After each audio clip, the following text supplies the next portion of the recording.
तो कहानी शुरू होती है और हम युन नाम की एक लड़की को देखते हैं जो कि एक रूम में काफी डरी हुई थी। युन अपने चारों तरफ देखती है और तभी उसे यहाँ पर एक फोन दिखाई देता है जिस पर एक नोटिफिकेशन आई होती है जिसमें लिखा था नाइट हैज कम। युन ये देख ही रही थी कि तभी उस फोन के ऊपर खून गिरने लगता है और युन को इस रूम में मरी पड़ी एक लड़की भी दिखाई देती है। युन ये देखकर काफी डर जाती है और यहाँ से भागने लगती है, लेकिन तभी एक और लड़की उसके सामने पूल में कूदती है और युन की तरफ आने लगती है।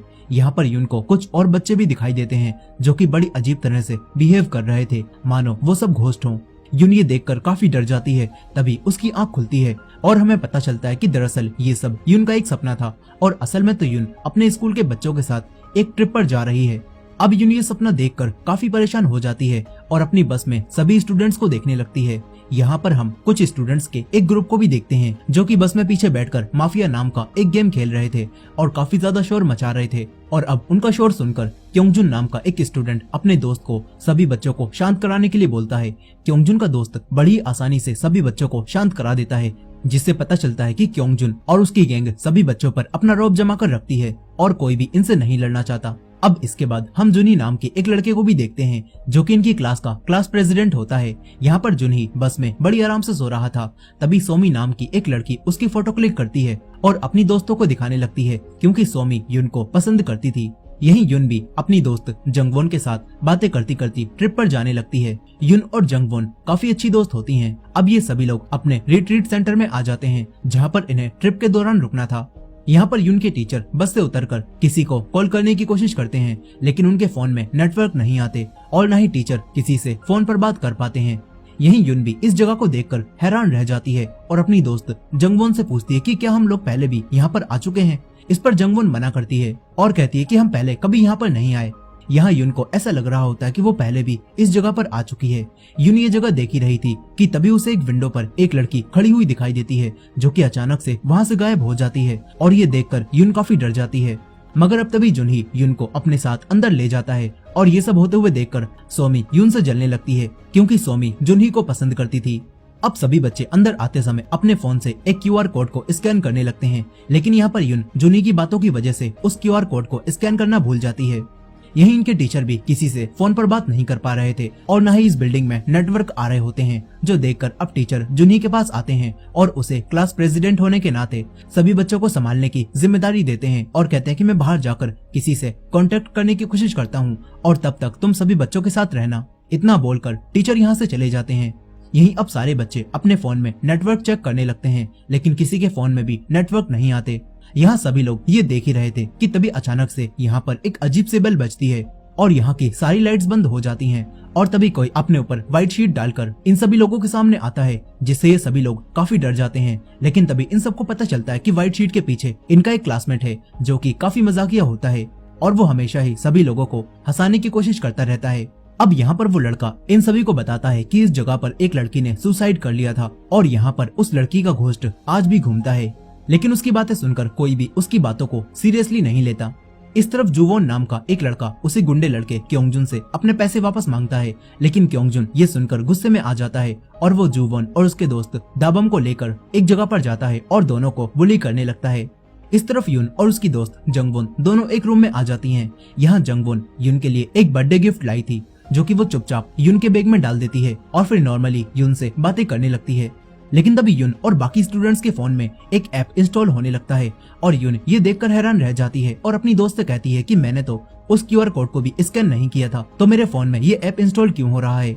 यहाँ ये दोनों अब अपना फोन चेक करती हैं और तभी इनके फोन पर एक मैसेज आता है जिसमें लिखा होता है कि माफिया गेम अब शुरू होने वाला है और सभी लोग अपना अपना कैरेक्टर चेक कर लो। युन अपना कैरेक्टर चेक करती है और उसे इस गेम में सिटीजन के रूप में चुना गया था। यहाँ युन ये सब देख ही रही थी कि तभी इन्हें इस गेम के रूल दिखाए जाते हैं, जिनसे इन लोगों को पता चलता है कि इस गेम में हर किसी को कुछ कैरेक्टर दिए गए हैं, जैसे कि डॉक्टर, पुलिस, माफिया और सिटीजन, यानी कि एक सोसाइटी में रहने वाले लोग। और इस गेम में जिस किसी के पास भी डॉक्टर का कैरेक्टर आया हुआ है वो अपनी स्किल का यूज करके किसी भी मरते हुए इंसान को जिंदा कर सकता है और इसी तरह पुलिस का कैरेक्टर भी अपनी स्किल का यूज कर सकता है। यहाँ इन्हें पता चलता है कि ये गेम हर रोज सुबह 8 बजे से रात 12 बजे तक चलेगा और इसी बीच सभी लोगों को ये पता लगाना है कि इनके बीच में माफिया कौन है और फिर उसे वोट करना है और रात 12 बजे तक जिस किसी को भी सबसे ज्यादा वोट मिलेंगे तो उसे इस गेम में मार दिया जाएगा। और जब वो इंसान मरेगा तो तभी उसका कैरेक्टर रिवील होगा।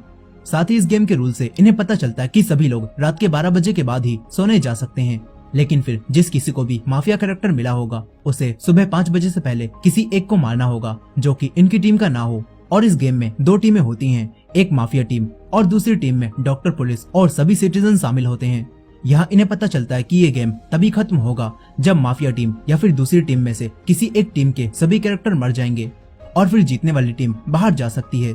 यहाँ अब सभी स्टूडेंट्स को इस गेम के बारे में सब कुछ पता चल जाता है और सभी लोगों को ऐसा लगता है कि ये गेम बस ट्रिप को अच्छा करने के लिए बनाया गया है। इसी वजह से अब सभी लोग खुश होकर इस गेम को खेलने लगते हैं और शुरुआत में सोमी की टीम के सभी लोग उसी मजाकिया लड़के को वोट करने लगते हैं और कहते हैं कि हम पहले इसे ही आउट करते हैं क्योंकि इसने सभी को डराया था। और सोमी की बात बाकी सब भी मानते हैं और उसी लड़के को वोट करने लगते हैं। इस तरफ युन को कुछ भी समझ नहीं आता कि आखिर उसने इस गेम में साइन इन कब किया, क्योंकि उसने तो उस QR कोड को भी स्कैन नहीं किया था। यहीं जंगवोन भी एक चीज से परेशान थी। वो युन से कहती है कि हम लोग बिना इंटरनेट के ये गेम कैसे खेल पा रहे हैं। अब ये लोग इस जगह पर किसी को ढूंढने की कोशिश करने लगते हैं ताकि ये लोग इस बारे में पता कर सकें। तभी इन लोगों के सामने क्लास प्रेसिडेंट जुनी आ जाता है और इन्हें बताता है कि हमारे टीचर के साथ साथ इस जगह का पूरा स्टाफ भी बाहर गया हुआ है और अब तक कोई भी वापस नहीं आया और इस पूरी बिल्डिंग में सिर्फ हम स्टूडेंट्स ही बचे हैं। ये जानकर अब ये लोग पुलिस को कॉल करने की कोशिश करते हैं, लेकिन कोई भी फोन यहाँ पर काम नहीं करता।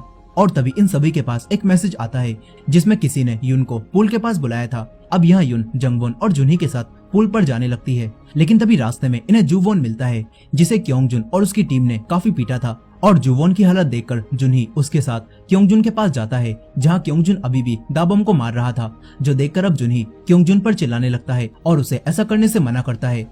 लेकिन ये देखकर क्योंगजुन का एक दोस्त जुनी को ही धमकाने लगता है और उससे लड़ाई करने की कोशिश करता है, मगर तभी जैन नाम का एक लड़का यहाँ पर आता है और वो क्योंगजुन के दोस्तों को जुनी से लड़ाई करने से रोक लेता है। इस तरफ युन पुल के पास आती है जहाँ पर वही लड़की सोमी और उसकी काफी सारी दोस्त युन का बर्थडे सेलिब्रेट करती हैं। लेकिन ये देखकर जंगवोन को काफी अजीब लगता है और वो सोमी से कहती है कि तुम तो युन से बात भी नहीं करती थी, तो फिर आज तुम उसका बर्थडे सेलिब्रेट क्यों कर रही हो। इस पर सोमी कहती है कि मैं तो ये सब बस युन को खुश करने के लिए कर रही हूँ और अभी मेरे पास युन के लिए एक बर्थडे गिफ्ट भी है। ये बोलकर सोमी युन को पूल में धक्का दे देती है और यहाँ युन पूल में डूबने लगती है। युन किसी तरह से पूल से बाहर आने की कोशिश करती है, लेकिन तभी कोई लड़की पूल के अंदर युन का पैर खींचने लगती है और उसे पानी में डुबोने लगती है। मगर तभी यहाँ पर जुनी भी आ जाता है और वो बिना कुछ सोचे समझे ही पानी में कूद जाता है और किसी तरह से युन को पूल से बाहर ले आता है। फिर इसके कुछ देर बाद युन को जब होश आता है तो वो देखती है कि जुनी अभी भी उसके पास ही है। यहाँ अब युन जुनी से पूछती है कि जब तुम्हें पानी से डर लगता है तो तुमने मुझे क्यों बचाया। यहाँ हमें पता चलता है कि जुनी के साथ पास्ट में कुछ ऐसा हुआ है जिस वजह से जुनी पानी में तैरने से काफी डरता है। अब यहाँ पर युन और जुनी बात कर ही रहे होते हैं कि तभी सोमी और उसके सारे फ्रेंड्स भी यहाँ पर आ जाते हैं और वो लोग युन से अपनी गलती के लिए माफी मांगते हैं। यहाँ पर युन बड़ी ही आसानी से उन्हें माफ कर देती है। इसके बाद सभी लोग यहाँ से अपने अपने रूम में जाने लगते हैं, लेकिन तभी यहाँ पर एक अनाउंसमेंट होती है कि उसी लड़के योयुल को सबसे ज्यादा वोट मिले हैं, इसी वजह से उसे अब एग्जीक्यूट कर दिया जा रहा है। यहाँ ये सभी लोग ये खबर सुनकर काफी खुश होते हैं और इन्हें लगता है कि अब वो लड़का इस गेम से बाहर हो जाएगा। लेकिन अब उस लड़के के सर में अजीब सा दर्द होने लगता है और फिर उस लड़के की आंखें पूरी वाइट हो जाती हैं और ऐसा लगता है कि उसे किसी ने पोजेस्ड कर लिया हो। यहाँ वो लड़का अब जोर जोर से अपना सर जमीन पर मारने लगता है, जो देखकर सभी लोग डर जाते हैं। तभी वो लड़का अपना सर दीवार पर मारता है और फिर एक खिड़की से कूदकर सुसाइड कर लेता है और इस तरह इस गेम में पहला प्लेयर एग्जीक्यूट हो जाता है। ये सब कुछ देखकर सभी लोग हैरान रह जाते हैं। इन्हें कुछ भी समझ नहीं आता कि उस लड़के के साथ अचानक से ऐसा क्या हुआ। अब तभी दोबारा से अनाउंसमेंट होती है और सभी लोगों को बताया जाता है कि वो लड़का एक सिटीजन था, यानी कि इन लोगों ने गलत इंसान के लिए वोट किया और माफिया की टीम अभी भी इन लोगों के बीच में छुपी हुई है। इसके बाद दोबारा से यहाँ पर एक बेल बजती है और सभी स्टूडेंट्स अपने आप ही यहाँ पर गिरते हैं और सो जाते हैं। फिर अगले दिन दोबारा से बेल बजती है और सभी लोगों को सुबह होश आ जाता है। इन सभी को कुछ भी समझ नहीं आता कि आखिर अचानक से उनके साथ ये क्या होने लगा। यहाँ युन अब जल्दी से खिड़की के नीचे देखती है जहाँ उसी लड़के की डेड बॉडी अभी भी वहाँ पड़ी थी। अब इन सभी के फोन में एक नोटिफिकेशन आती है और फिर अनाउंसमेंट होती है और इन सबको पता चलता है कि कल रात को माफिया ने जुवोन को एग्जीक्यूट कर दिया और जुवोन जो कि मरा है वो खुद भी एक माफिया था। यहाँ अब इस गेम में एक सिटीजन और एक माफिया मर चुके होते हैं और फिर इन लोगों से कहा जाता है कि जल्द से जल्द माफिया को आइडेंटिफाई करो और फिर उसे वोट करके उसे एग्जीक्यूट कर दो। ये सब सुनकर सभी लोग काफी डर जाते हैं। तभी एक लड़का सबसे कहता है कि हमें इस जगह पर अनाउंसमेंट करने वाले को ढूंढना होगा ताकि हम लोग उससे पता कर सकें कि ये सब क्या हो रहा है। अब ये सभी लोग ब्रॉडकास्ट रूम को ढूंढने लगते हैं। तभी इन लोगों को बाथरूम में उसी लड़के जू वॉन की डेड बॉडी मिलती है, जो कि एक माफिया था और उसे भी एक माफिया ने ही एग्जीक्यूट किया होता है। वहीं वो लड़का जेन अपनी टीम के साथ ब्रॉडकास्ट रूम में पहुंच जाता है, लेकिन उसे यहाँ पर कोई भी नहीं मिलता। इस तरफ यून जू वॉन का ब्लड छूकर देखती है और फिर सभी को बताती है कि जू वॉन की मौत अभी कुछ घंटों पहले ही हुई है, यानी कि हमारे जागने से कुछ समय पहले। और ये बात सुनकर अब जुनही सभी लोगों से तुरंत ही इस जगह से बाहर निकलने के लिए बोलता है।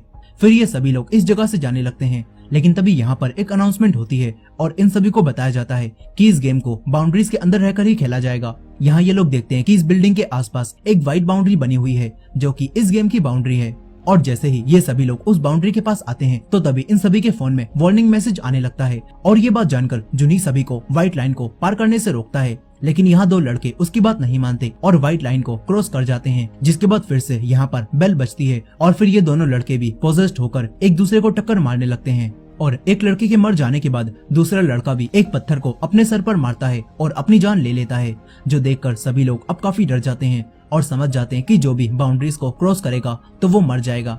अब यहाँ दोबारा से अनाउंसमेंट होती है और सभी को बताया जाता है कि जो दो लड़के रूल तोड़ने की वजह से मारे गए वो दोनों लड़के भी सिटीजन थे। अब यहाँ पर ये सभी लोग दोबारा से बिल्डिंग के अंदर आ जाते हैं और काफी परेशान होते हैं। इन्हें बाहर जाने का कोई भी रास्ता दिखाई नहीं देता। तभी उन नेटवर्क को ढूंढने के लिए बिल्डिंग की छत पर जाने लगती है। यहीं उसी गुंडे लड़के क्योंगजुन को इस बिल्डिंग के कैफेटेरिया की चाबियां दिखाई देती हैं और क्योंगजुन बिना किसी को बताए ही उन चाबियों को अपने पास रख लेता है। इस तरफ छत पर आने के बाद भी किसी के फोन में नेटवर्क नहीं आते, लेकिन अभी यून और जुनी को छत से काफी सारी व्हाइट लाइंस दिखाई देती हैं, जो कि काफी दूर तक जा रही थी। और ये देखकर अब जुनी सभी के पास आता है और उनसे कहता है कि अगर हम बाउंड्रीज के अंदर रहते हुए पहाड़ पर चलें तो हमें आगे जाकर एक विलेज मिलेगा जहाँ पर लोग रहते हैं और वहाँ जाकर हम लोगों से मदद मांग सकते हैं। जुनी सभी लोगों को ये प्लान समझाता है और कहता है कि क्योंकि वो व्हाइट लाइंस पहाड़ के ऊपर भी जा रही हैं, तो हम लोग आसानी से वहाँ जा सकते हैं। यहाँ यून भी जुनही के साथ पहाड़ पर जाने का फैसला करती है, क्योंकि ये सब यून का ही आइडिया था। लेकिन यहाँ जुनही उसे जाने से मना करता है ताकि यून पर कोई मुसीबत ना आए। और फिर इसके बाद ये सभी लोग टीम बनाकर बाउंड्रीज के अंदर रहकर आगे जाने लगते हैं। यहीं यून और जंगवुन वापस बिल्डिंग की तरफ जाने लगती हैं, लेकिन तभी यून को ऐसा लगता है कि जैसे किसी ने उसे आवाज दी हो। यहाँ यून जंगवुन से पूछती है कि क्या तुमने मुझे आवाज दी। इस पर जंगवुन मना कर देती है। अब यून को समझ नहीं आता कि आखिर उसके साथ ये सब क्या हो रहा है। इस तरफ जुनही और उसकी टीम पहाड़ पर चलने लगती है। वहीं बिल्डिंग में वापस आते समय यून को उसी लड़के की डेड बॉडी दिखाई देती है, जो कि अभी तक वहीं पर पड़ी हुई थी। इस तरफ वही लड़का क्योंगजुन उन्हीं चाबियों की मदद से कैफेटेरिया को खोल लेता है, जिसके अंदर काफी सारा खाने पीने का सामान था। वहीं यून जंगवुन से कहती है कि हमें सारे मरे हुए स्टूडेंट्स की डेड बॉडीज को फ्रीजर रूम में रख देना चाहिए, ताकि हम उन्हें पुलिस के आने तक बचा पाएं। और ये सुनकर ये सभी लोग जुवॉन की डेड बॉडी को बाथरूम से लेने आते हैं। तभी इन्हें यहाँ पर जुवॉन का फोन और एक फायर एक्सटिंग्विशर दिखाई देता है, जिस पर खून लगा हुआ था, जो देखकर यून समझ जाती है कि जुवॉन को किसी ने इसी फायर एक्सटिंग्विशर से मारा है। साथ ही यहाँ पर यून जुवॉन के हाथों को भी देखती है और जुवॉन के हाथों पर किसी भी तरह के कोई निशान नहीं थे, जो देखकर यून को लगता है कि जिस किसी ने भी जुवॉन को मारा है उसने जुवॉन को बाथरूम से निकलते समय ही मारा होगा, क्योंकि जुवॉन के हाथों पर किसी भी तरह के बचाव के निशान नहीं है। यहाँ पर यून जंगवॉन को भी ये सारी बातें बताती है और कहती है कि अगर जुवॉन गेम की वजह से मरा है तो उसे माफिया यानी कि उसकी टीम का ही कैसे मार सकता है। यहाँ यून और जंगवॉन को ये बात समझ नहीं आती कि आखिर माफिया होने के बाद भी जुवॉन का मर्डर कैसे हो गया। वहीं दूसरी तरफ जुनही और उसकी टीम ऑलमोस्ट माउंटेन तक पहुंच ही जाते हैं, लेकिन तभी यहाँ पर नाही नाम की एक लड़की का पैर स्लिप होता है और उसके काफी चोट लग जाती है। ये देखकर इन्हें लगने लगता है कि अब इन सभी लोगों को यहाँ से वापस लौटना होगा, लेकिन तभी सोमी किसी को भी यहाँ रुकने से मना करती है और वो सभी को पहाड़ पर जल्द से जल्द चढ़ने के लिए बोलती है। इस तरफ यून कुछ लोगों के साथ मिलकर सभी बॉडीज को फ्रीजर रूम में रखवा देती है और फ्रीजर रूम का टेम्परेचर काफी कम कर देती है ताकि ये बॉडीज खराब ना हो। तभी यहाँ पर दाबम यून और जंगवॉन को बताता है कि मेरी फोन की बैटरी 56% पर आकर रुक गई है और ये खत्म हो ही नहीं रही। ये सुनकर जंगवॉन भी अपना फोन चेक करती है और उसकी बैटरी भी 56% पर आकर रुक गई होती है और ये सारी चीजें इन्हें समझ नहीं आती। इसके बाद यून वापस आने लगती है, तभी उसे फिर से किसी की आवाज सुनाई देती है, जो सुनकर यून तुरंत ही बिल्डिंग के बेसमेंट में जाने लगती है। और यहाँ पर बिल्डिंग के बेसमेंट में यून को एक अजीब सा रूम दिखाई देता है और साथ ही कोई लड़की उसके पीछे आकर खड़ी हो जाती है, लेकिन यून जैसे ही पीछे मुड़ती है तो वो अचानक से वहाँ से गायब हो जाती है।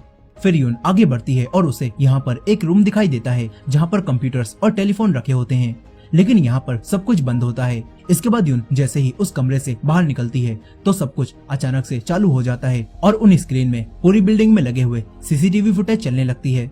इसके बाद यून जंगवॉन के पास वापस आ जाती है। यहाँ जंगवॉन यून को बताती है कि मैंने मरने वाले स्टूडेंट्स के फोन को ऑन करने की कोशिश की, लेकिन उनके मरने के बाद उनका फोन भी ऑन नहीं हो रहा। इससे ये दोनों समझ जाती हैं कि जो भी प्लेयर एग्जीक्यूट हो जाएगा तो उसका फोन काम करना बंद कर देगा। यहाँ अब यून जंगवॉन को बता देती है कि मुझे यहाँ पर बार बार कोई लड़की दिखाई दे रही है। यून कहती है कि कहीं उस लड़के योयुल की कहानी सच तो नहीं, शायद सच में यहाँ पर एक लड़की ने सुसाइड किया था और मुझे उसका घोस्ट ही दिखाई दे रहा है जो कि इस जगह पर अभी भी मौजूद है। लेकिन ये सुनकर जंगवॉन यून से इन बातों पर विश्वास करने से मना करती है और कहती है कि ये सब बस तुम्हारा वहम है और कुछ भी नहीं।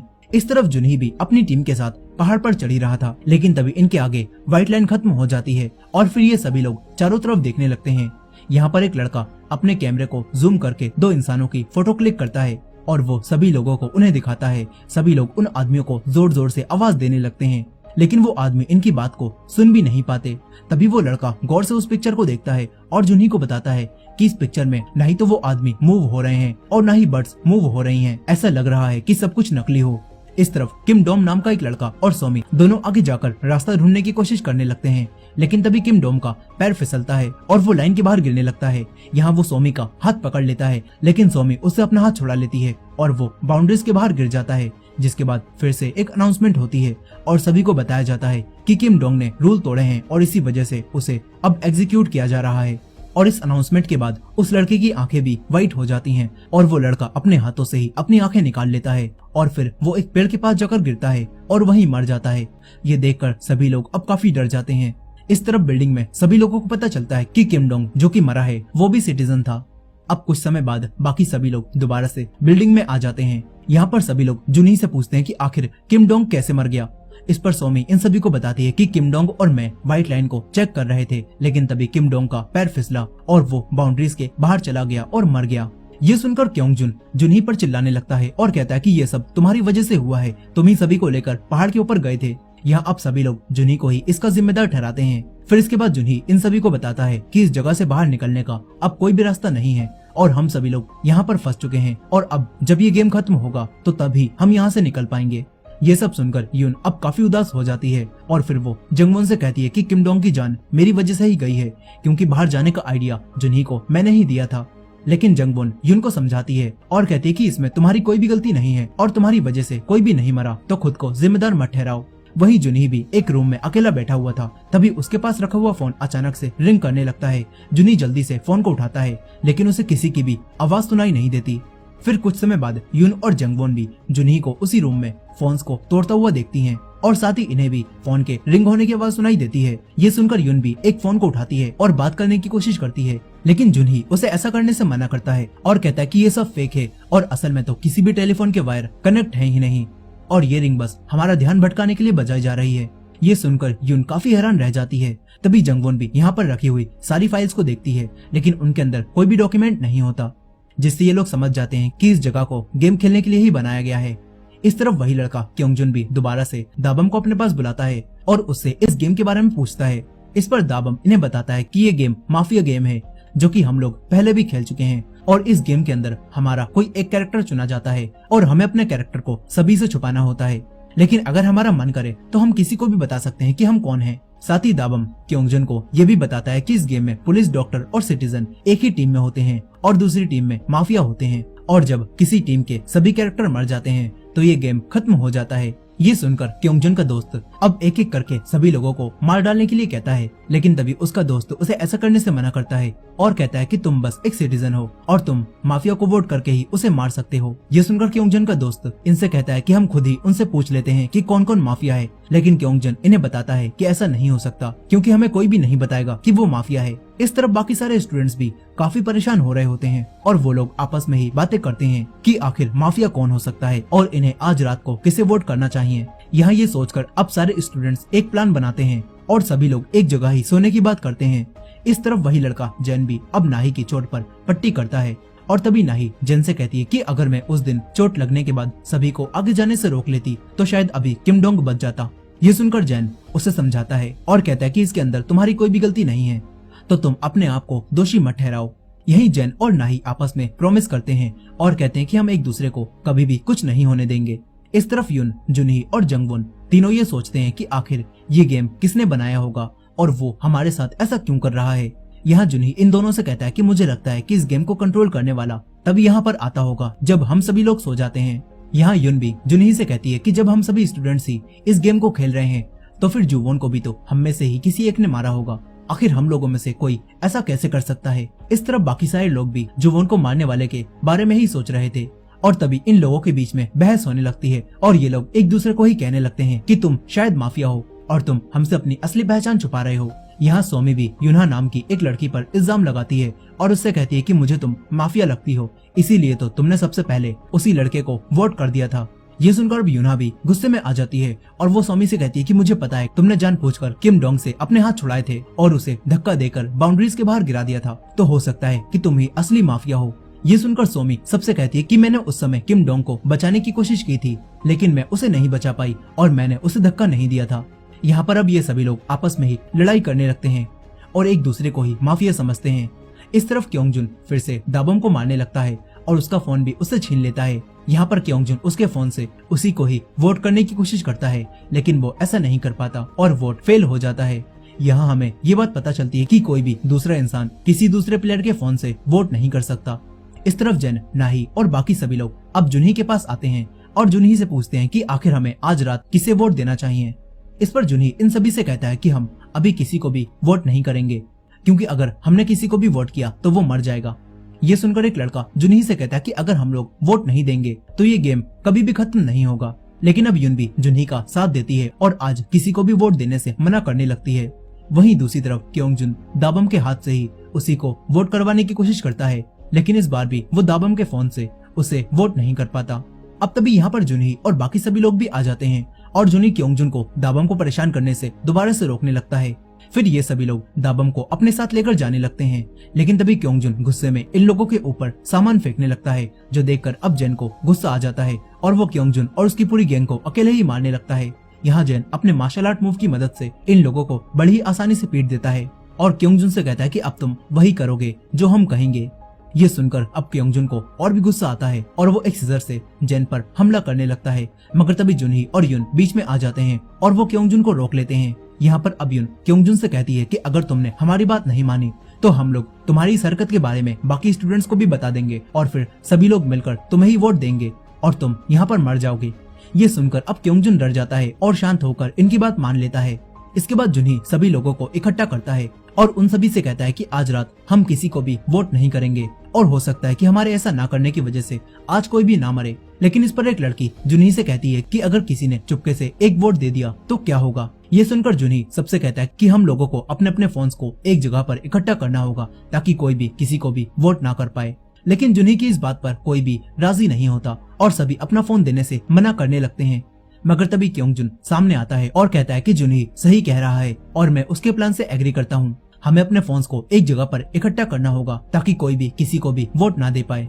यहाँ क्योंगजुन के डर की वजह से अब कोई भी इस बात को मना नहीं कर पाता और क्योंगजुन सभी के फोन्स को एक बकेट में इकट्ठा कर लेता है। फिर ये सभी लोग 12 बजने का इंतजार करने लगते हैं। साथ ही इन सभी को ऐसा करके डर भी लग रहा होता है।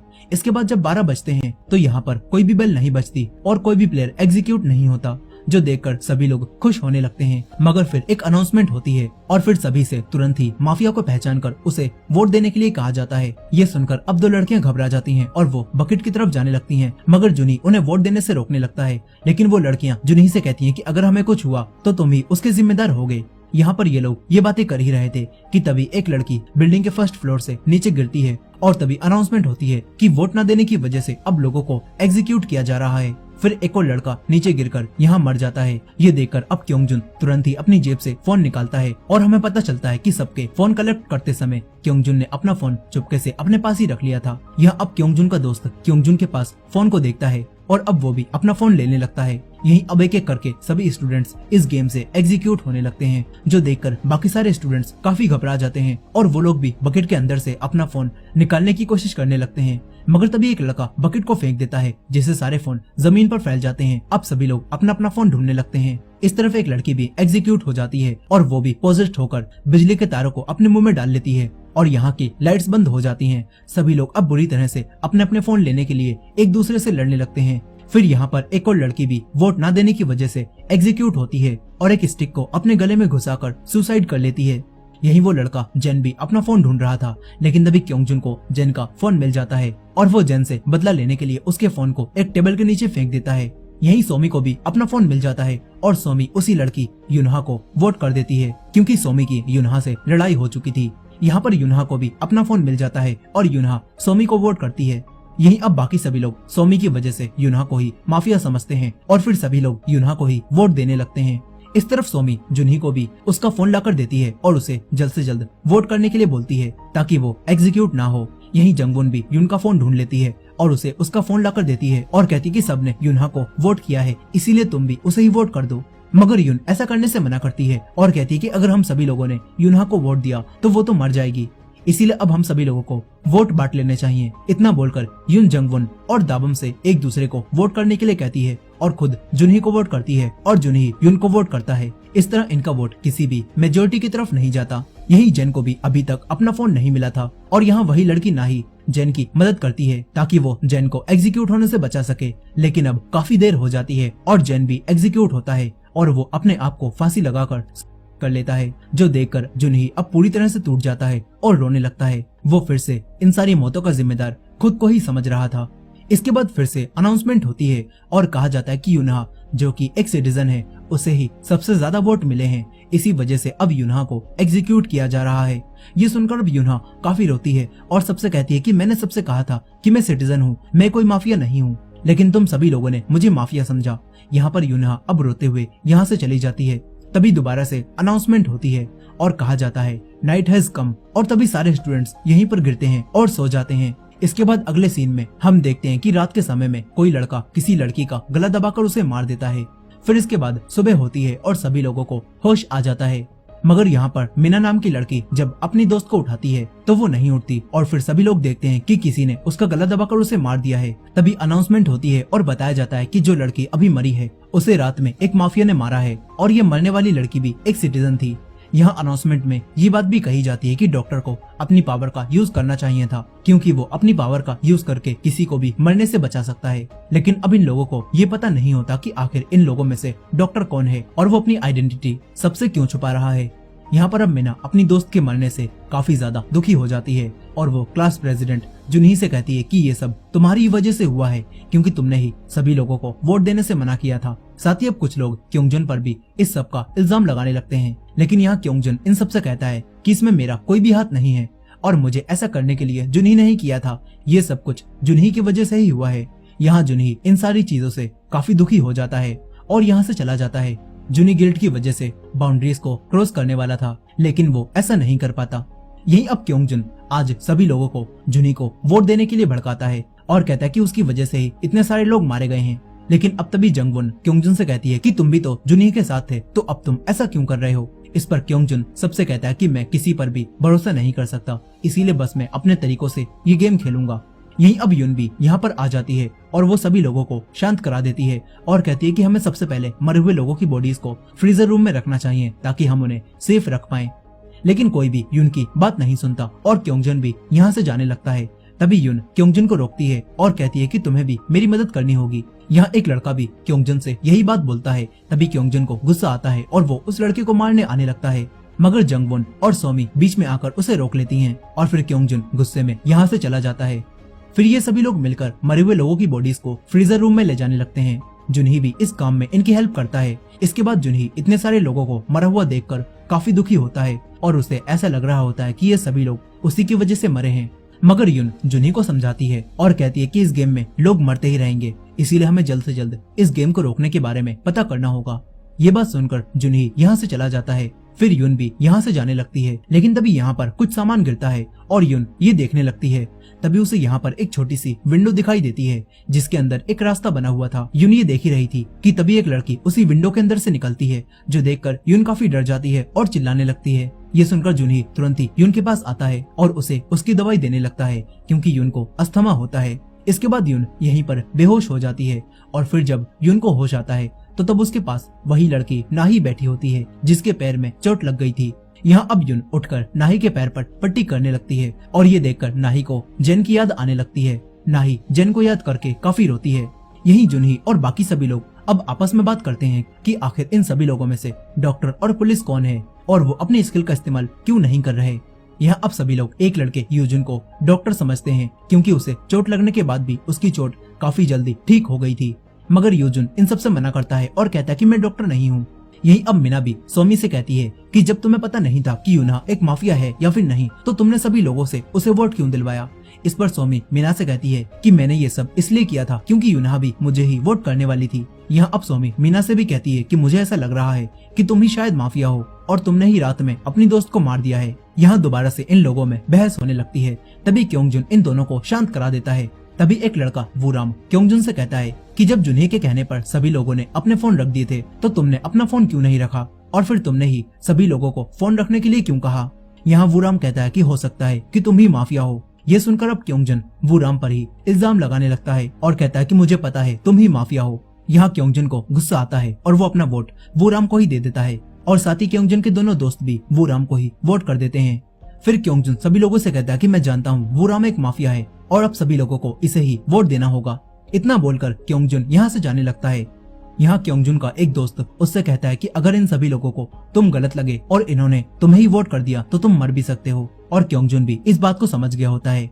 इस तरफ मीना भी वूराम को वोट दे देती है और उसे ऐसा लगता है कि क्योंगजुन सच बोल रहा है। वहीं क्योंगजुन भी अपने आप को बचाने के लिए 3 और लड़कों को खाने का लालच देता है और उन्हें अपने साथ मिला लेता है। यहीं अब युन को भी ये बात पता चलती है कि क्योंगजुन की वजह से ही सभी लोग वूराम को वोट दे रहे हैं। इस तरफ क्योंगजुन उन्हीं तीनों लड़कों को कैफेटेरिया में लेकर आता है और उन तीनों को काफी सारा खाना खिलाता है और फिर उनसे वूराम को वोट करने के लिए बोलता है। यहाँ अब वो तीनों लड़के क्योंगजुन की तरफ आ जाते हैं और वूराम को वोट कर देते हैं। और ये देखकर अब वूराम को भी काफी गुस्सा आता है और वूराम जुनी और बाकी सभी लोगों से कहता है कि हमें क्योंगजुन को वोट करना चाहिए, नहीं तो वो कल मेरे मरने के बाद तुम लोगों के साथ भी ऐसा ही कर सकता है। यहाँ इन लोगों को वूराम की बात बिल्कुल सही लगती है और अब युन और बाकी कुछ लोग भी क्योंगजुन को वोट कर देते हैं। अब बस कुछ और लोग ही वोटिंग के लिए बचे होते हैं। इसके बाद युन जंगवोन और नाही के साथ मिलकर उसी विंडो के पास जाती है जहाँ पर उसे उस लड़की का घोस्ट दिखाई दिया था। यहाँ अब युन उस रास्ते पर जाने लगती है। युन उस अजीब से रास्ते पर चल ही रही थी कि तभी यहाँ की छत टूटती है और युन एक दूसरे फ्लोर पर आकर गिरती है, जिसके बाद युन दोबारा से उठकर आगे बढ़ने लगती है। तभी उसे यहाँ पर एक रूम दिखाई देता है जहाँ पर कंप्यूटर्स में सीसीटीवी की फुटेज चल रही थी और फिर अचानक से उसकी स्क्रीन भी बदल जाती है। ये देखकर युन को कुछ भी समझ नहीं आता कि आखिर वो कहाँ आ गई है। इस तरफ जंगवोन युन को काफी आवाजें देती है लेकिन युन को जंगवोन की कोई भी आवाज नहीं आती, जो देखकर अब जंगवोन खुद ही अंदर जाकर युन को ढूंढने का फैसला करती है और फिर वो अंदर आकर उसे ढूंढने लगती है। इस तरफ युन को एक और इंसान भी दिखाई देता है और युन उसका पीछा करने लगती है। युन उसका पीछा करते हुए एक अजीब सी जगह में पहुंच जाती है जो देखने में बिल्कुल भूल भुलैया की तरह लग रही थी और यहाँ के सभी रास्ते बिल्कुल एक बराबर और अनंत थे, जो देखकर युन काफी डर जाती है। वो अपनी दोस्तों को मैसेज करती है लेकिन अब उसका मैसेज भी किसी के पास डिलीवर नहीं होता। इस तरफ जंगवोन युन को काफी ढूंढती है लेकिन उसे युन कहीं नहीं मिलती। वहीं दूसरी तरफ सोमी यूजन और उसकी गर्लफ्रेंड को भी क्योंगजुन को वोट देने के लिए बोलती है लेकिन इन दोनों में से कोई भी इनकी बातों पर राजी नहीं होता, जो देखकर अब वूराम काफी उदास हो जाता है। इस तरफ युन को इस जगह से बाहर निकलने का कोई भी रास्ता दिखाई नहीं देता लेकिन तभी उसे एक कमरे से टेलीफोन की आवाज आती है, जो सुनकर युन तुरंत ही उस रूम में जाती है और फोन पर बात करने की कोशिश करती है लेकिन फोन के दूसरी तरफ कोई भी नहीं होता। इसके बाद युन इस घर में घूमने लगती है और तभी उसे यहाँ पर रखी हुई एक एल्बम दिखाई देती है जिसके अंदर काफी अलग अलग क्लास के बच्चों की फोटोज थी और साथ ही यहाँ पर युन के क्लास के बच्चों की भी एक फोटो मौजूद होती है जिसमें युन को वो लड़की भी दिखाई देती है जो कि उसे इस जगह पर बार बार दिखाई दे रही है। यहाँ इस फोटो में बस उस लड़की के मुंह को छोड़कर बाकी सभी के मुंह ब्लर हो चुके थे, जो चीज युन को काफी अजीब लगती है। इस तरफ जंगवोन उसी विंडो के अंदर का सारा रास्ता घूम लेती है लेकिन उसे युन कहीं भी नहीं मिलती और न ही उसे वो टूटी हुई छत दिखाई देती है जिससे युन नीचे गिरी थी। इस तरफ युन अब उस फोटो को अपने पास ही रख लेती है और फिर इस कमरे में बने हुए एक खुफिया रास्ते से वापस आने लगती है। वहीं दूसरी तरफ क्योंगजुन मीना से बात करता है और कहता है कि अब तो हम दोनों एक ही टीम में हैं और हमने वूराम को ही वोट दिया है तो तुम उसे मेरे पास ले आओ। ये सुनकर अब मीना वूराम से झूठ बोलती है और कहती है कि तुम्हें यूजुन ने वोट देने के लिए बुलाया है। ये कहकर मीना वूराम को अकेले ही क्योंगजुन के पास लेकर आती है और तभी क्योंगजुन और उसके दोस्त वूराम पर हमला करते हैं और उसे मारने लगते हैं। यही जुनही और सोमी अब वूराम को हर जगह ढूंढने लगते हैं, लेकिन इन्हें वूराम कहीं भी नहीं मिलता। इस तरफ क्योंगजुन वूराम को काफी बुरा मारता है और उससे कहता है कि अब तुम्हें सबको बताना होगा कि तुम ही माफिया हो, ताकि सभी लोग तुम्हें ही वोट करें। यही सूजुन और उसकी गर्लफ्रेंड जीसू क्योंगजुन को वोट करने लगते हैं, क्योंकि उन्हें लगता है कि वूराम माफिया नहीं है। लेकिन तभी मीना उन्हें वोट देने से रोकती है और कहती है कि 12 बजने में अभी काफी समय है, तो तुम्हें अभी थोड़ा और सोचना चाहिए। यहाँ मीना ये सब बस इसीलिए कर रही होती है क्योंकि वो अब क्योंगजुन के साथ मिल चुकी है। इस तरफ जंगवोन भी अब उस रास्ते से वापस आ जाती है और उसे युन के बारे में कुछ भी पता नहीं चलता। इसी वजह से अब जंगवोन नाही के साथ मिलकर युन को ढूंढने जाने लगती है, लेकिन तभी युन भी उसी रास्ते से यहाँ पर आ जाती है। फिर यहाँ युन इन दोनों को सारी बातें बताती है और कहती है कि मैं अचानक से 2nd फ्लोर पर पहुंच गई थी, जहाँ पर मुझे एक सीसीटीवी रूम मिला और वहाँ के रास्ते भी काफी अजीब थे। यहाँ इन तीनों को एक बात समझ नहीं आती कि युन 2nd फ्लोर पर कैसे पहुंच गई, क्योंकि वो तो नीचे की तरफ गिरी थी। फिर यहाँ पर युन जंगवोन को वही फोटो भी दिखाती है जो कि वो उसी रूम से लाई थी, और जब जंगवोन उस फोटो को देखती है तो वो युन से कहती है कि ये तो मेरे स्कूल के बच्चे हैं, लेकिन इनमें इनके फेस ब्लर क्यों हैं। इस पर युन अब इन दोनों को बताती है कि ये लड़की जो फोटो में है मैंने उसे यहाँ पर देखा है और मुझे लगता है कि यही वो घोस्ट है जो कि मुझे बार बार दिख रही है। ये तीनों यहाँ पर बातें कर ही रही थी कि तभी जुनही यहाँ पर आ जाता है और इन्हें वूराम के गायब होने के बारे में बताता है और उसे ढूंढने के लिए कहता है। इस तरफ क्योंगजुन अब वूराम को और भी ज्यादा टॉर्चर करता है और उससे कहता है कि तुम सबसे बोल दो कि तुम ही माफिया हो। इस तरफ जुनही, युन और बाकी सभी लोग वूराम को ढूंढ ही रहे थे कि तभी इन्हें अनाउंसमेंट सुनाई देती है जो कि ब्रॉडकास्ट रूम से वूराम ही कर रहा था। और अब वूराम इन सबसे कहता है कि मैं माफिया की टीम से हूँ और मैं भी माफिया हूँ और मैंने ही रात में मीना की गर्लफ्रेंड को मारा था। यहाँ वूराम की ये सारी बातें सुनकर सभी लोग हैरान रह जाते हैं। फिर सभी लोग जल्दी से ब्रॉडकास्ट रूम में आने लगते हैं, लेकिन यहाँ पर क्योंगजुन ब्रॉडकास्ट रूम का डोर ओपन नहीं करता और क्योंगजुन का दोस्त वूराम का मुंह भी बंद कर लेता है। यहाँ पर युन फ्रस्ट्रेट होकर एक कुल्हाड़ी लेकर आती है और जुनी उसकी मदद से डोर के लॉक को तोड़ता है और अंदर आ जाता है, जहाँ वो देखता है कि क्योंगजुन ने वूराम को काफी ज्यादा टॉर्चर किया है और उसे जानबूझकर ये सब कहलवाया है। यहाँ अब क्योंगजुन इन सबसे कहता है कि वूराम सच में एक माफिया है और उसी ने ही रात में होने वाले सारे मर्डर किए हैं। यहाँ ये लोग ये सारी बातें कर ही रहे थे कि तभी इनके फोन पर नोटिफिकेशन आती हैं और इन्हें पता चलता है कि यूजुन और जीसू ने भी वूराम को वोट दे दिया है, क्योंकि उन्होंने अनाउंसमेंट सुनी थी और उन्हें लग रहा होता है कि वूराम सच में माफिया है।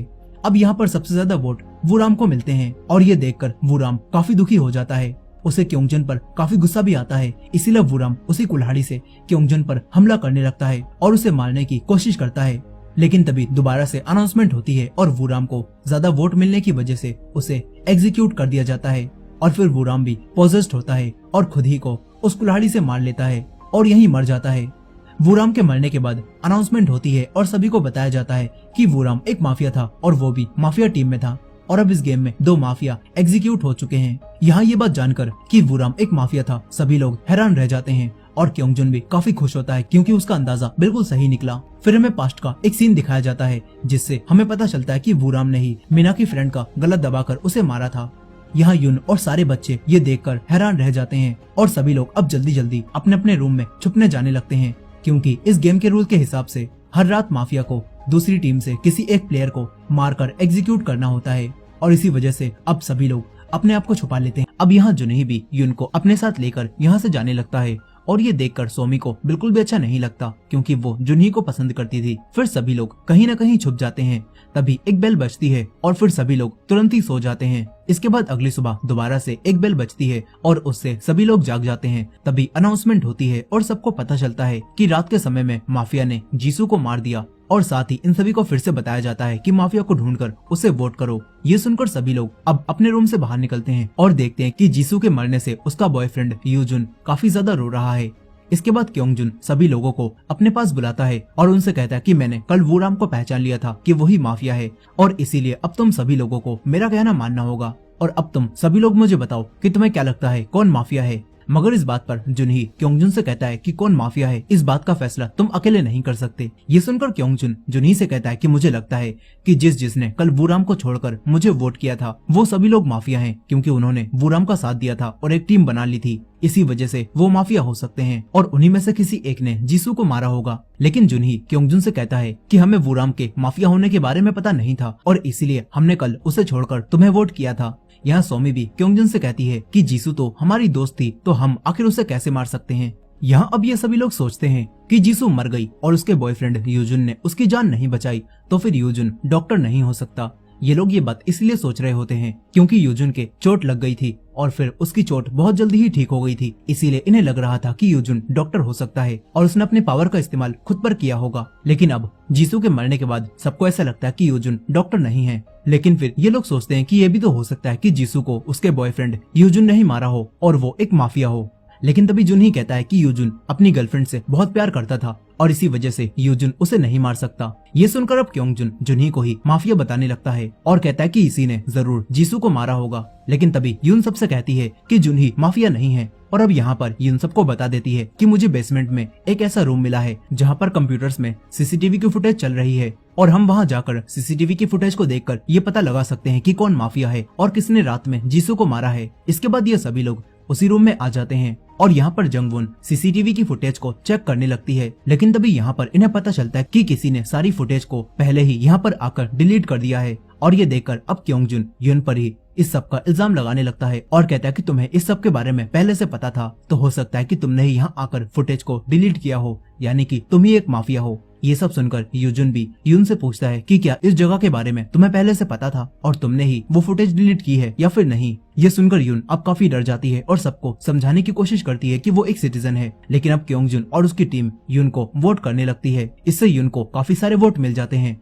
लेकिन फिर यून बाकी सभी लोगों से वोट करने से मना करती है और कहती है कि मुझे थोड़ा समय दो, मैं ये प्रूफ कर दूंगी कि मैं एक सिटीजन हूँ। यहाँ जंगवोन भी, जो कि उनकी सबसे अच्छी दोस्त होती है, वो सबसे कहती है कि मुझे भी थोड़ा समय दो और मैं ये फुटेज दोबारा से रिस्टोर कर लूंगी और तब हमें पता चल जाएगा कि किसने जीसू को मारा है। ये सुनकर अब कोई भी यून को वोट नहीं करता और सभी लोग यून को थोड़ा और टाइम दे देते हैं।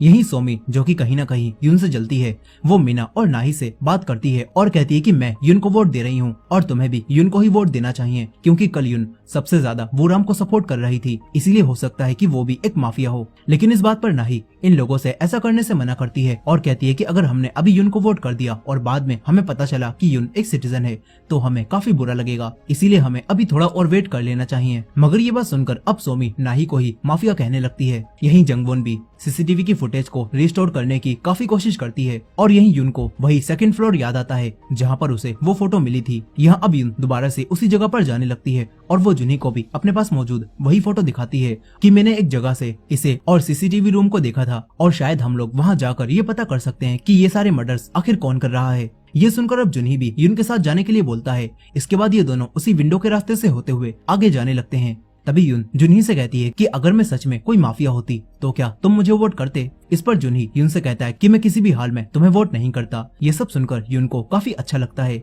यहीं ये लोग आगे जा ही रहे थे मगर तभी आगे रास्ता खत्म हो जाता है और इन्हें उस फ्लोर पर जाने का कोई भी रास्ता नहीं मिलता जहाँ यून पहले गई थी। इसके बाद यून और जुनी दोनों बिल्डिंग की छत पर आ जाते हैं और यहाँ आकर यून जुनी को अपने उस बुरे सपने के बारे में बताती है और काफी इमोशनल हो जाती है और बोलती है कि मुझे लगता है शायद हम सभी लोग यहाँ पर मर जाएंगे। ये सुनकर जुनही यून से कहता है कि तुम फिक्र मत करो, मैं तुम्हें घर वापस लेकर जरूर जाऊंगा। साथ ही जुनही यून से पूछता है कि क्या तुम्हारे पास कोई और ऐसी चीज है जिससे तुम ये प्रूफ कर सको कि तुम माफिया नहीं हो। ये सुनकर यून जुनही को एक रूम में लेकर आती है और यहाँ पर इन्हें एक यूवी लाइट मिलती है जिससे छुपे हुए खून के निशानों को देखा जा सकता था और ये दोनों अब लाइट लेकर जीसू के रूम के बाहर आते हैं और खून के निशानों से ये पता लगाने लगते हैं कि आखिर किसने जीसू को मारा होगा। लेकिन यहाँ पर इन्हें कोई खास एविडेंस नहीं मिलता। तभी इनके पास जंगवोन का मैसेज आता है जिसमें जंगवोन ने लिखा था कि अब मैं सीसीटीवी की फुटेज को रिस्टोर कर सकती हूँ और ये सुनकर यून और जुनी तुरंत ही जंगवोन के पास आ जाते हैं। यहाँ पर और भी बच्चे आ चुके थे। अब ये सभी लोग उसी सीसीटीवी की फुटेज को देखने लगते हैं। लेकिन तभी अचानक से सीपीयू में आग लग जाती है। जुनी जल्दी से आग को बुझा देता है। तभी एक दूसरा कंप्यूटर खुद ही ऑन होता है और उसके अंदर चल रही फुटेज में वही लड़की सामने आती है जिसकी फोटो यून के पास थी। यहाँ वो लड़की बिल्कुल एक घोस्ट की तरह लग रही होती है। तभी यून सभी को उसी लड़की की फोटो दिखाती है और कहती है कि ये लड़की एक घोस्ट है और ये लड़की भी शायद हमारे साथ माफिया गेम खेल रही है। लेकिन ये बात सुनकर क्योंगजुन यून की बातों पर हंसता है और उसकी बातों को झूठ बताता है। तभी जंगवोन क्योंगजुन से कहती है कि ये सीसीटीवी की फुटेज असल में रियल टाइम की है और ये लड़की इस वक्त बिल्डिंग में मौजूद है। ये सुनकर युन भी क्योंगजुन से कहती है कि शायद अगर तुम इस गेम में जीत भी गए तो तब भी तुम यहाँ से बाहर नहीं निकल पाओगे और इसीलिए हमें जल्द से जल्द इस गेम को रोकने के लिए इस लड़की को पकड़ना होगा। ये सुनकर अब सभी लोग इसी जगह पर आ जाते हैं जहाँ की फुटेज में वो लड़की दिख रही थी, लेकिन यहाँ पर बहुत ढूंढने के बाद भी किसी को भी वो लड़की नहीं मिलती। फिर क्योंगजुन सबसे कहता है कि वोट देने का टाइम अब खत्म हो रहा है और तुम लोगों को अब वोट करना होगा। लेकिन तभी यहाँ पर जुनही सभी लोगों से कहता है कि मेरे पास एक तरीका है जिससे हम किसी को भी मरने से बचा सकते हैं। ये सुनकर क्योंगजुन जुनही से कहता है कि आखिर हम तुम्हारी बात क्यों माने, तुम्हारी वजह से हम पहले भी अपनी जान खतरे में डाल चुके हैं और कई लोगों ने तुम्हारी वजह से अपनी जान गंवा दी। यहाँ कुछ और लोग भी क्योंगजुन का साथ देते हैं और जुनही से यही बात कहते हैं, लेकिन जुनही इन्हें समझाता है और कहता है कि अगर हम किसी एक इंसान को मेजोरिटी में ना आने दें और दो इंसानों को बराबर वोट दें तो हो सकता है कि बराबर वोट मिलने की वजह से उनमें से कोई भी ना मरे। यहाँ जुनही इनसे कहता है कि हमारे पास टोटल जितने भी वोट हैं हम उसे युन के साथ आधे आधे बांट लेते हैं और किसी और इंसान को अब आधे वोट लेने होंगे। लेकिन ये सुनकर सोमी जुनही से कहती है कि आखिर आधे वोट हम किसे देंगे। ये सुनकर अब जुनही खुद ही अपनी जान खतरे में डालकर अपने आप को वोट करने के लिए बोलता है। फिर सभी लोग जुनही और युन को आधे आधे वोट दे देते हैं। इसके बाद वोटिंग खत्म होती है, लेकिन अब कुछ भी नहीं होता और सभी लोग सोचते हैं कि इनका ये प्लान काम कर गया। लेकिन तभी दोबारा से एक अनाउंसमेंट होती है और इन्हें बताया जाता है कि जुनही और युन को अब सेम वोट मिले हैं और इस वजह से इनके बीच में दोबारा से वोटिंग होगी और अगर दोबारा से इन दोनों को सेम वोट मिले तो सभी लोगों को एक साथ एग्जीक्यूट कर दिया जाएगा, यानी कि मार दिया जाएगा। साथ ही इन्हें यहाँ पर वोट करने के लिए बस 5 मिनट का टाइम मिलता है और ये सुनकर सभी लोग पैनिक कर जाते हैं और किसी को समझ नहीं आता कि वो जुनही और युन में से आखिर किसे वोट करें। तभी सोमी जो कि युन को पसंद नहीं करती थी वो युन को वोट दे देती है और युन के पास मौजूद फोटो को फाड़ देती है और सबसे कहती है कि युन ने उस लड़की की घोस्ट वाली कहानी सिर्फ हमारा ध्यान भटकाने के लिए और टाइम वेस्ट करने के लिए बनाई थी, इसीलिए सभी लोग युन को वोट करो। ये सारी चीजें देखकर जुनही को अपने पुराने समय की वो बात याद आती है जहाँ पर जब वो अपने दोस्त को पानी में डूबने से नहीं बचा पाया था और उसका दोस्त उसके सामने ही मर गया था। यहाँ जुनही को ऐसा लग रहा होता है कि एक बार फिर से वो अपनी एक अच्छी दोस्त को गवा देगा और इसी वजह से अब जुनही उसे बचाने के लिए सबसे कहता है कि मैं असल में एक माफिया हूँ और मैंने तुमसे ये बात छुपाई थी और मैंने ही वो सीसीटीवी की फुटेज डिलीट की थी, इसीलिए सभी लोग मुझे वोट दो। ये सारी बातें सुनकर सभी लोगों को लगता है कि जुनही सच में एक माफिया है और सभी लोग जुनही को वोट करने लगते हैं। ये देखकर युन काफी दुखी होती है और सबसे कहती है कि जुन कोई माफिया नहीं है। लेकिन अब तभी जंगवोन और कुछ बच्चे युन को पकड़कर यहाँ से ले जाते हैं क्योंकि अब सोने का टाइम होने वाला था और फिर माफिया टीम से कोई और आकर दोबारा से सिटीजन्स को एग्जीक्यूट करेगा। खैर अब यहीं पर सबसे ज्यादा वोट मिलने की वजह से जुनही एग्जीक्यूट होता है और उसकी आंखें भी वाइट हो जाती हैं। फिर जुनही पानी में कूदकर अपनी जान दे देता है। इसके बाद रात के समय में हम सोमी को देखते हैं जो कि कुल्हाड़ी लेकर किसी को मारने जा रही थी। तभी हमें कुछ समय पहले का सीन दिखाया जाता है और हमें पता चलता है कि जो लड़का पहाड़ से गिरकर मरा था उसे सोमी ने ही धक्का दिया था और साथ ही यहाँ हमें पता चलता है कि जीसू को भी सोमी ने ही मारा था, यानी कि सोमी एक माफिया है जो कि अब तक अपने आप को बचा रही थी और अब वो युन के पास जा रही है क्योंकि युन की वजह से जुनही मर गया और जुनही को सोमी पसंद करती थी, इसीलिए अब सोमी युन को मारने लगती है। फिर हमें गेम का सबसे पहले दिन का सीन दिखाया जाता है जहाँ सभी सिटीजन्स के सो जाने के बाद सारे माफिया उठ जाते हैं और फिर ये सारे माफिया लोग एक रूम में बैठे होते हैं। इन्हें पता चल चुका था कि ये सब माफिया हैं और बाकी सब सिटीजन। यहाँ माफिया टीम में हम सोमी, जुवोन और वुराम को देखते हैं। यहाँ जुवोन बाथरूम चला जाता है, तभी सोमी और बाकी माफिया के पास एक नोटिफिकेशन आती है और इन्हें पता चलता है कि इन सभी माफिया को मिलकर सुबह 6 बजे से पहले किसी एक सिटीजन को मारना होगा और अगर 6 बजे से पहले इन्होंने किसी भी एक सिटीजन को नहीं मारा तो इनमें से एक माफिया एग्जीक्यूट कर दिया जाएगा। सोमी ये चीज पढ़ ही रही थी कि तभी 6 बज जाते हैं और इन्हें बाथरूम से किसी की आवाज आती है। सोमी जल्दी से वहां जाती है और देखती है कि जुवोन अपना सर दीवार में मार रहा है। यहाँ माफिया टीम ने 6 बजे से पहले किसी भी एक सिटीजन को नहीं मारा था और इसी वजह से अब जुवोन जो कि माफिया है उसे एग्जीक्यूट कर दिया गया है। यहाँ जुवोन पॉजेस्ड होकर अपने सर में एक फायर एक्सटिंग्विशर मारता है जिससे उसकी यहीं पर डेथ हो जाती है और इससे हमें पता चलता है कि जुवोन को किसी ने भी नहीं मारा था बल्कि वो तो खुद ही मरा था। यहाँ सोमी ये देखकर काफी डर जाती है। उसे समझ आ जाता है कि अगर उन्हें यहाँ पर जिंदा रहना है तो उन्हें हर रात किसी न किसी को मारना होगा। फिर कहानी दोबारा से प्रेजेंट में आ जाती है जहाँ सोमी अब गुस्से में युन को मारने वाली थी, लेकिन तभी सोमी को एक नोटिफिकेशन मिलती है जिसमें लिखा होता है कि अगर माफिया को किसी को मारना है तो उसे पहले अपनी पूरी माफिया टीम को इस बात पर एग्री करना होगा और कोई माफिया अकेले सिटीजन को नहीं मार सकता। यहाँ ये बात जानकर सोमी युन को नहीं मारती। फिर इसके बाद अगले दिन सभी स्टूडेंट्स की जब आंख खुलती है तो युन उठते ही तुरंत जुनही की बॉडी के पास जाती है जो कि पूल में तैर रही थी। यहाँ युन जुनही की बॉडी को बाहर निकालती है और उसके पास आकर बैठ जाती है। युन को काफी दुख हो रहा था। युन जुनही से कहती है कि काश मैं तुम्हें ये बात पहले बता देती कि मैं तुम्हें पसंद करती हूँ। अब तभी एक अनाउंसमेंट होती है और बताया जाता है कि कल रात डॉक्टर ने अपनी पावर का इस्तेमाल किया और उसने जुनी को मरने से पहले उसे ठीक कर दिया। ये सुनकर सभी लोग हैरान रह जाते हैं और अब तभी जुनी को भी होश आ जाता है, जो कि जिंदा बच गया था। यहाँ ये देखकर यून काफी खुश होती है। लेकिन दूसरी तरफ हम क्योंगजुन के दोस्त जिन्हा को देखते हैं, जो कि बाथरूम में अपने कपड़ों पर लगे खून को जल्दी जल्दी धो रहा था। और तभी अनाउंसमेंट होती है और बताया जाता है कि सियोंगबिन यानी कि क्योंगजुन का दूसरा दोस्त, उसे कल रात को माफिया ने मार दिया है और वो एक सिटीजन था। यहाँ ये बात सुनकर सभी लोग जिन्हा पर शक करने लगते हैं कि उसने ही सियोंगबिन को मारा होगा, क्योंकि उसके कपड़ों पर खून लगा था। इस तरफ सोमी भी अब जुनी के पास आती है और उसे जिंदा देखकर गले लगा लेती है। लेकिन तभी जुनी सोमी से कहता है कि आखिर कल रात तुमने यून की बात को गलत क्यों कहा और उसके पास मौजूद फोटो को फाड़ क्यों दिया। यहाँ ये सारी बातें सुनकर सोमी को यून पर और भी ज्यादा गुस्सा आता है। फिर तभी इन तीनों को चिल्लाने की आवाज आती है। ये तीनों जल्दी से वहाँ जाने लगते हैं। यहाँ इन सभी लोगों को अब सियोंगबिन की डेड बॉडी मिलती है, जो कि पूरी तरह से खून से लथपथ थी। जुनी और यून भी ये देखकर हैरान रह जाते हैं।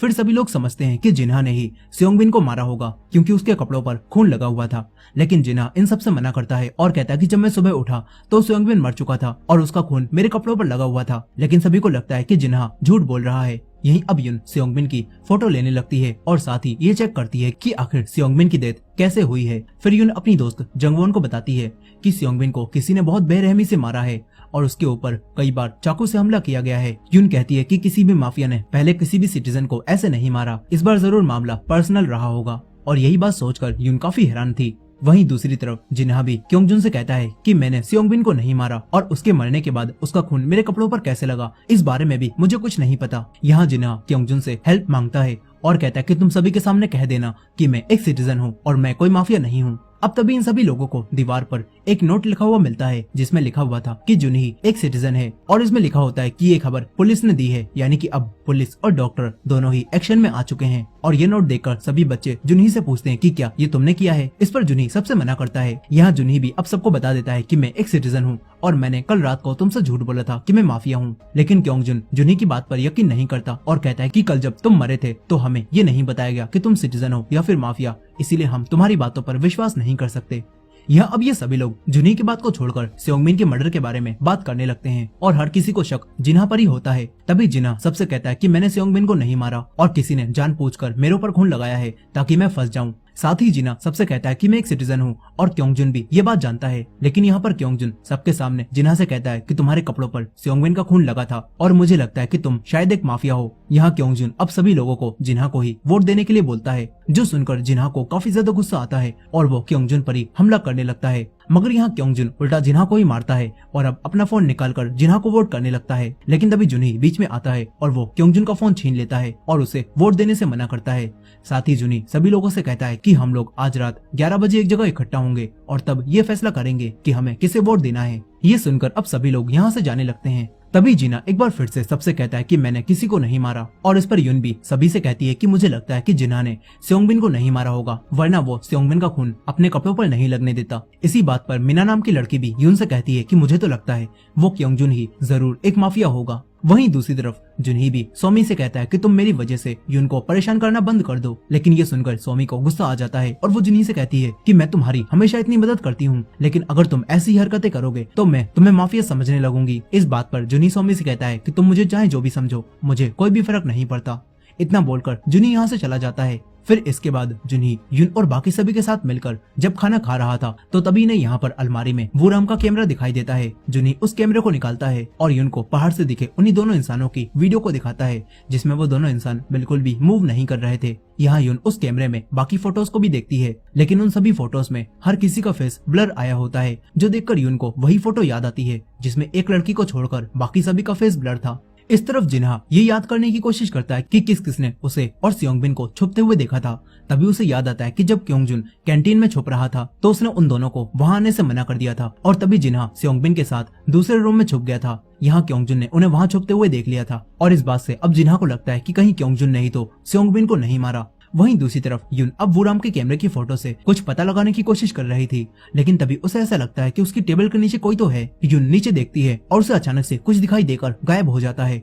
यून ये देखकर काफी डर जाती है, लेकिन तभी उसे टेबल के नीचे एक चाबी पड़ी हुई मिलती है और साथ ही उसे एक मैसेज भी मिलता है जिसमें लिखा होता है कि अब तुम्हें गेम के ओनर को ढूंढना होगा। वहीं जिन्हा छुपकर क्योंगजुन को देखता है जो कि एक अलमारी से एक पैकेट निकालकर कहीं जा रहा होता है। जिन्हा अब उस अलमारी को दोबारा से खोलता है और उसके अंदर उसे वही कुल्हाड़ी मिलती है जिससे वूराम ने अपने आप को मारा था। इस तरफ युन भी जुनी और बाकी सभी लोगों को फोटोज के ब्लर होने की और इस जगह पर मिली उसे फोटो वाली बात बताती है और साथ ही युन इन्हें वो चाबी भी दिखाती है जो कि अभी उसे मिली है और बताती है कि अब हमें गेम के होस्ट को ढूंढना होगा क्योंकि अभी हमें यही टास्क मिला है। लेकिन ये सुनकर जंगवोन भी अपना फोन चेक करती है और उसके पास ऐसा कोई भी मैसेज नहीं आया होता। यहाँ युन ये देखकर इन लोगों से कहती है कि अगर तुम्हें मैसेज नहीं मिला तो शायद मुझे अकेले ही होस्ट को ढूंढना है। लेकिन ये सब सुनकर अब जंगवोन भी युन से कहने लगती है कि हम लोग तो तुम्हारी बातों पर विश्वास कर लेंगे, लेकिन अगर तुमने ये बात दूसरों को बताई तो कोई भी तुम्हारी बातों पर ट्रस्ट नहीं करेगा क्योंकि तुम्हारे पास कोई भी सबूत नहीं है। यहाँ जुनी भी कहता है कि हाँ, जंगवोन सही बोल रही है और हमें पहले होस्ट के होने या फिर ना होने का सबूत ढूंढना होगा।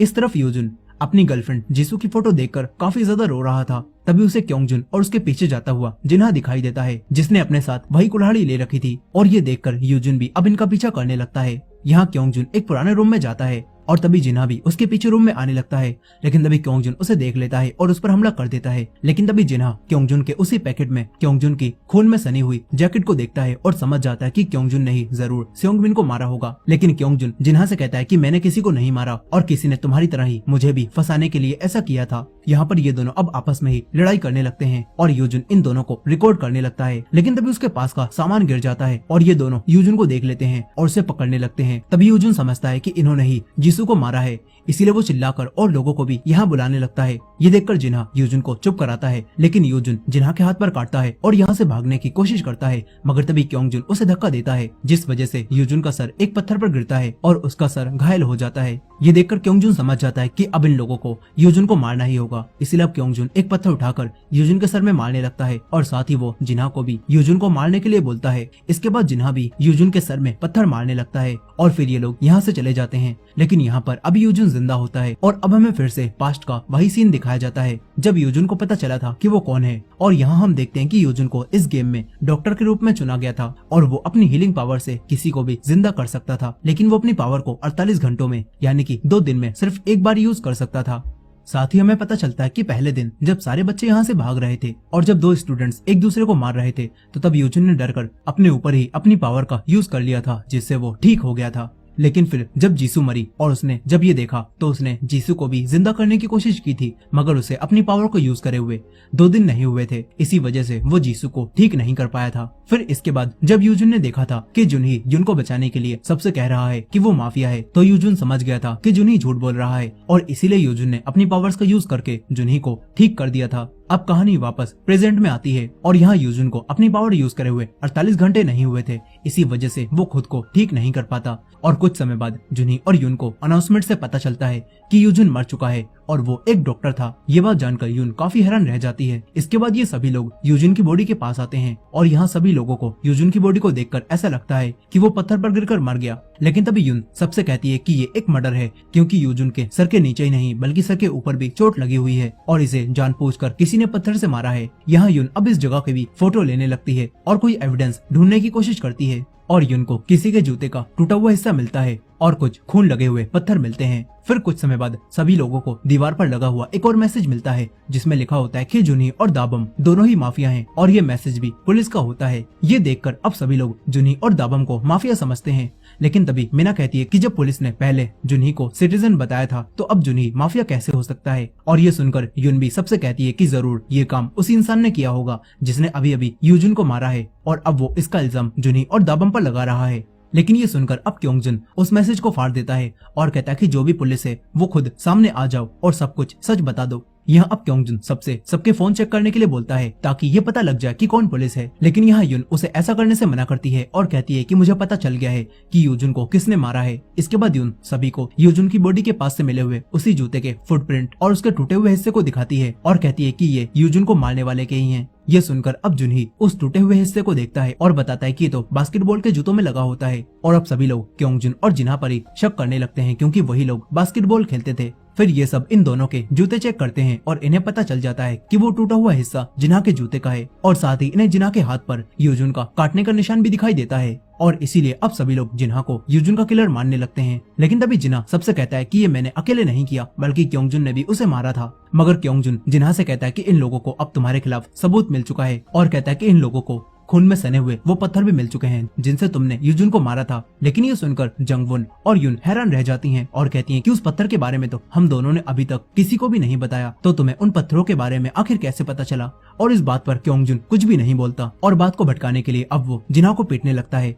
यहाँ जुनी उसे ऐसा करने से रोकने की कोशिश करता है लेकिन अब क्योंगजुन उसे भी मारने लगता है। तभी युन बीच में आती है मगर अब क्योंगजुन युन को भी धक्का दे देता है जो देखकर जुनी को अब काफी गुस्सा आता है और जुनी अब क्योंगजुन को पीटने लगता है। सभी लोग इन्हें रोकने की कोशिश करते हैं और तभी जिन्हा के पास से एक मारकर जमीन पर गिर जाता है और ये देखकर क्योंगजुन जिन्हा से कहता है कि तुम ही वो थे जो कि पुलिस बनकर दीवार पर मैसेज लिख रहे थे और अब तो साफ जाहिर है कि तुम ही माफिया हो। यहाँ जिन्हा फिर से मना करता है और कहता है कि ये मारकर मेरा नहीं है। लेकिन अब तभी क्योंगजुन सभी लोगों से जिन्हा को वोट देने के लिए बोलता है मगर जुनी किसी को भी वोट देने से मना करता है और कहता है कि हम लोग 11 बजे ही वोट देंगे। इसके बाद ये सभी लोग मिलकर क्योंगजुन और जिन्हा को अलग अलग रूम में बंद कर देते हैं और साथ ही उनके फोन भी अपने पास ही रख लेते हैं ताकि वो दोनों किसी और को वोट न दे पाए। यही जिन्हा बार बार इन लोगों से कहता है कि मैं माफिया नहीं हूँ। फिर इसके बाद युन जुनी के चोट पर दवाई लगाती है और तभी यहाँ पर उसे एक छोटी स्टिक दिखाई देती है और उसे पता चल जाता है कि इसी चीज से सबसे पहला मैसेज पुलिस ने लिखा था और वो पहला मैसेज पुलिस की तरफ से ही था। फिर इसके बाद रात होने पर ये सभी लोग एक मीटिंग करते हैं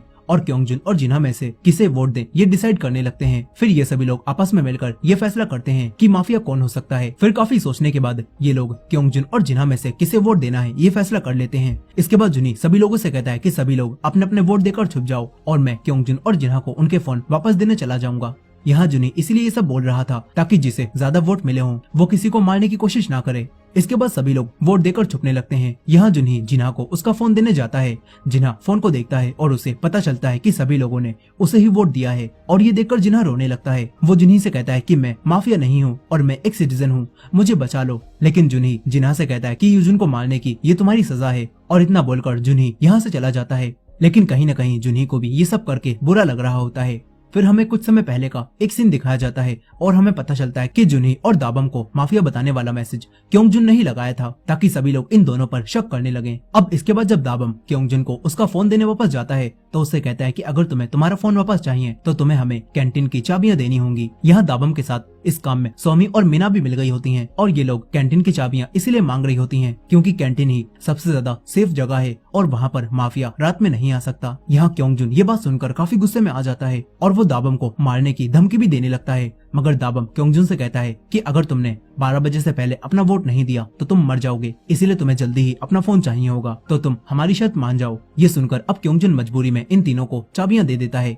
इसके बाद दाबम क्योंगजुन को उसका फोन देने के लिए एक रूम में लेकर आता है जहाँ उसने क्योंगजुन का फोन एक डमी पर चिपका रखा था। यहाँ क्योंगजुन दाबम से अपना फोन उठाकर रूम से बाहर लाने के लिए बोलता है मगर दाबम क्योंगजुन से बोलता है कि तुम्हारे पास वोट देने के लिए बहुत कम समय बचा हुआ है, इसीलिए अपना टाइम वेस्ट मत करो और खुद ही जाकर अपना फोन ले लो। ये सुनकर अब क्योंगजुन खुद ही अपना फोन लेने के लिए रूम के अंदर आता है और जल्दी से वोट करने लगता है। तभी दाबम क्योंगजुन को उसी रूम में बंद कर देता है और ये देखकर क्योंगजुन को काफी गुस्सा आता है और क्योंगजुन दाबम को मारने की धमकियां देने लगता है। इसके बाद अनाउंसमेंट होती है और सभी को बताया जाता है कि जिन्हा को सबसे ज्यादा वोट मिले हैं और इसी वजह से उसे एग्जीक्यूट किया जा रहा है। फिर जिन्हा पॉजेस्ड होकर बिल्डिंग से कूदकर खुद को मार लेता है। अब दोबारा से अनाउंसमेंट होती है और बताया जाता है कि जिन्हा एक सिटीजन था जो कि मर गया। ये सुनकर अब सभी लोग हैरान रह जाते हैं क्योंकि इन लोगों ने दोबारा से किसी को माफिया समझकर एक सिटीजन को मरवा दिया और क्योंगजुन भी ये बात जानकर हैरान रह गया था। फिर हमें कुछ समय पहले का एक सीन दिखाया जाता है जहां हमें पता चलता है कि क्योंगजुन की जैकेट और वो कुल्हाड़ी क्योंगजुन के पास किसी और ने ही रखी थी और क्योंगजुन ने भी कोई खून नहीं किया था बल्कि माफिया इन दोनों को ही फंसाना चाहता था। अब कहानी वापस प्रेजेंट में आती है जहाँ पर जुनी बिल्डिंग की छत पर जाकर छुप जाता है ताकि माफिया उसे न ढूंढ पाए। यहीं अब क्योंगजुन के पास दाबम आता है और उससे कहता है कि तुमने मुझे बहुत मारा है और अब मैं तुमसे बदला लूंगा। ये बोलकर दाबम क्योंगजुन के सामने हंसता है और हमें पता चलता है कि दाबम भी असल में एक माफिया है और वो भी माफिया टीम के साथ शुरू से ही मिला हुआ था और अब क्योंकि कुछ समय बाद सारे सिटीजन सो जाएंगे और सिर्फ माफिया ही बचेंगे तो दाबम अब क्योंगजुन को भी मार सकता है। ये सारी बातें जानकर क्योंगजन को काफी गुस्सा आता है और वो दाबम पर हमला करता है और उसे पीटने लगता है। यहाँ क्योंगजन दाबम का गला दबाकर मारने लगता है, मगर तभी एक बेल बजती है और सारे सिटीजन एक ही बार में सो जाते हैं। ये देखकर दाबम काफी खुश होता है, लेकिन यहाँ पर क्योंगजन फिर से दोबारा से उठता है और खड़ा हो जाता है, जो देखकर दाबम पूरी तरह से डर जाता है। लेकिन क्योंगजन ज्यादा देर तक होश में नहीं रह पाता और दोबारा से सो जाता है। इसके बाद दाबम क्योंगजन के पास आकर उससे बोलता है कि मैंने पढ़ा है कि किसी इंसान के मरने के थोड़ी देर बाद भी उसकी सुनने की शक्ति जिंदा रहती है, और मैं चाहता हूँ कि तुम मरते समय मेरे बारे में सोचो। ये बोलकर दाबम क्योंगजन के हेडफोन लगा देता है और उसे मारने की तैयारी करने लगता है। अब हमें डे 1 का वही सीन दिखाया जाता है जब क्योंगजन और उसके दोस्त दाबम और जुवॉन को बुली कर रहे थे। यहाँ अब तभी दाबम को मैसेज मिलता है और उसे पता चलता है कि इस माफिया गेम में उसे माफिया का कैरेक्टर मिला है। फिर हमें पता चलता है कि क्योंगजन के दूसरे दोस्त को दाबम ने ही मारा था, क्योंकि वो दाबम को बुली करता रहता था और दाबम ने ही क्योंगजन को फंसाने के लिए उसकी जैकेट पर खून लगा दिया था। और सोमी जो कि एक माफिया थी, उसने भी दाबम का साथ दिया था और जैकेट और कुल्हाड़ी को क्योंगजन के कैंटीन के बाहर डाल दिया था। यहाँ अब प्रेजेंट टाइम में दाबम क्योंगजन को मार देता है। फिर अगले दिन बेल बजती है और सभी लोग नींद से जाग जाते हैं। तभी अनाउंसमेंट होती है और बताया जाता है कि क्योंगजन को कल रात माफिया ने एग्जीक्यूट कर दिया और क्योंगजन एक सिटीजन था। यहाँ ये सभी लोग जिन्हा और क्योंगजन को एक साथ मरा देखकर हैरान रह जाते हैं, क्योंकि सभी लोग इन्हें माफिया समझते थे, लेकिन ये दोनों तो सिटीजन निकले। यहाँ यून सबसे कहती है कि हमें अब सबसे पहले इन दोनों की बॉडीज को फ्रीजर रूम में रखना होगा, मगर ये सुनकर अब कोई भी इस काम को करने के लिए राजी नहीं होता और सब यहाँ से जाने लगते हैं। फिर जुनी, जंगवॉन और यून को ही ये काम करना पड़ता है। यही दाबम अपने दोस्तों के सामने सिटीजन बनने की एक्टिंग करता है और उनसे कहता है कि क्योंगजन और जिन्हा दोनों ही यून से जलते थे और मुझे तो ऐसा लगता है कि यून ने ही उन्हें मारा होगा और यून एक माफिया है, इसी वजह से शायद वो हर एक बॉडी को फ्रीजर रूम में रखने के लिए बोलती रहती है ताकि वो सबूतों को मिटा पाए। मगर यहाँ दाबम के दोस्त उसकी बात पर ज्यादा गौर नहीं करते। इस तरफ नाही मीना और सोमी से पूछती है कि तुम लोग आज किसे वोट करोगी। इस पर सोमी इन दोनों से कहती है कि मैं तो यून को ही वोट करूंगी, क्योंकि वो हमेशा ही गलत बातों से हमारा ध्यान भटकाती रहती है और मुझे ऐसा लगता है कि वो माफिया होगी। वहीं दूसरी तरफ जंगवॉन बचे हुए लोगों की लिस्ट को देखती है और फिर जुनी और यून से कहती है कि हमें जल्द से जल्द माफियाओं को पकड़ना होगा, नहीं तो हम लोग मुश्किल में पड़ सकते हैं। ये सुनकर यून इन दोनों को अपने पास मौजूद वही चाबी दिखाती है जो कि उसे मिली थी और वो कहती है कि हमें इस गेम को रोकने के लिए इस गेम के होस्ट को जल्द से जल्द ढूंढना होगा, शायद यही इस गेम का मकसद है। इस तरफ मीना भी अब सोमी से कहती है कि मुझे दाबम माफिया लगता है, क्योंकि हम दोनों के अलावा सिर्फ वही था जो कि जानता था कि क्योंगजन कहाँ कैद है और इसी वजह से शायद उसने क्योंगजन को मार दिया हो। ये सुनकर सोमी डर जाती है, क्योंकि वो खुद भी एक माफिया थी। यहाँ सोमी मीना से कहती है कि तुम ये बात किसी और को मत बताना, क्योंकि अगर ये बात सभी को पता चल गई कि हमने क्योंगजन से चाबियां ले ली थी और उसे रूम में लॉक कर दिया था, तो सभी लोग हम पर ही शक करने लगेंगे और हमें वोट कर देंगे। यहाँ अब तभी 2 लड़के आते हैं और वो सोमी से पूछते हैं कि तुम्हारे पास क्योंगजन के पास मौजूद कैंटीन की चाबियां कहाँ से आई। इस पर सोमी इन दोनों से झूठ बोलती है और कहती है कि हमने क्योंगजन को चाबियां छुपाते हुए देखा था और फिर उसके मरने के बाद हमने ये ले ली। वहीं दूसरी तरफ जुनी, यून और जंगवॉन तीनों स्टाफ रूम में होस्ट का कोई क्लू ढूंढने की कोशिश करते हैं। तभी जंगवॉन को एक अलमारी मिलती है जिसके अंदर लॉक लगा हुआ था, जो देखकर यून उसी चाबी से लॉक खोलने की कोशिश करती है, मगर अलमारी का लॉक उससे नहीं खुलता। अब इसके बाद ये लोग किसी और क्लू को ढूंढने लगते हैं। तभी जुनी को एक स्टोर रूम में क्योंगजन का फोन मिल जाता है। यही जुनी को याद आता है कि क्योंगजन को जब बंद किया जा रहा था तो तब उसने अपना फोन दाबम को दिया था और दाबम को ही उसे उसका फोन लौटाना था। इससे अब जुनी को भी दाबम पर शक हो जाता है। इस तरफ यून को भी एक अलमारी में छोटा सा बॉक्स दिखाई देता है जिसके अंदर लॉक लगा हुआ था। यून अपनी चाबी से लॉक खोलने की कोशिश करती है और उस चाबी से इस बॉक्स का लॉक खुल जाता है और इस बॉक्स के अंदर यून को अपने पूरे स्कूल के बच्चों की एक फोटो मिलती है जिसके अंदर सभी के मुंह साफ थे और ये फोटो बिल्कुल वैसी ही होती है जैसे कि यून को दूसरी क्लास की मिली थी। यहाँ अब तभी यून के फोन में एक मैसेज आता है और उसे पता चलता है कि इस गेम की होस्ट का नाम सेओन है। यहाँ जैसे ही यून सेओन का नाम पढ़ती है तो तभी पूरी बिल्डिंग्स की लाइट्स ब्लिंक होने लगती हैं और बाकी सभी लोगों को भी अपने फोन में यही मैसेज मिलता है और सभी को पता चलता है कि इस गेम की होस्ट सेओन है। सभी लोग ये बात जानकर हैरान रह जाते हैं। फिर हमें यून और जुनी के साथ सेओन नाम की उसी लड़की के कुछ सीन दिखाए जाते हैं, मगर ये सेओन कौन है ये अभी कुछ भी क्लियर नहीं होता। अब इसके बाद सभी लोग एक साथ बैठकर सेओन के बारे में बात करने लगते हैं और सोचते हैं कि जब सेओन ने सुसाइड कर लिया था तो वो इस गेम की होस्ट कैसे हो सकती है। यहाँ सोमी भी एक बार फिर से यून पर ही ब्लेम करती है और कहती है कि सेओन तुम्हारी अच्छी दोस्त थी, तो हो सकता है कि तुम्ही ने उसके साथ मिलकर ये सब प्लान किया हो। और इस पर यून सोमी से कुछ भी नहीं बोलती।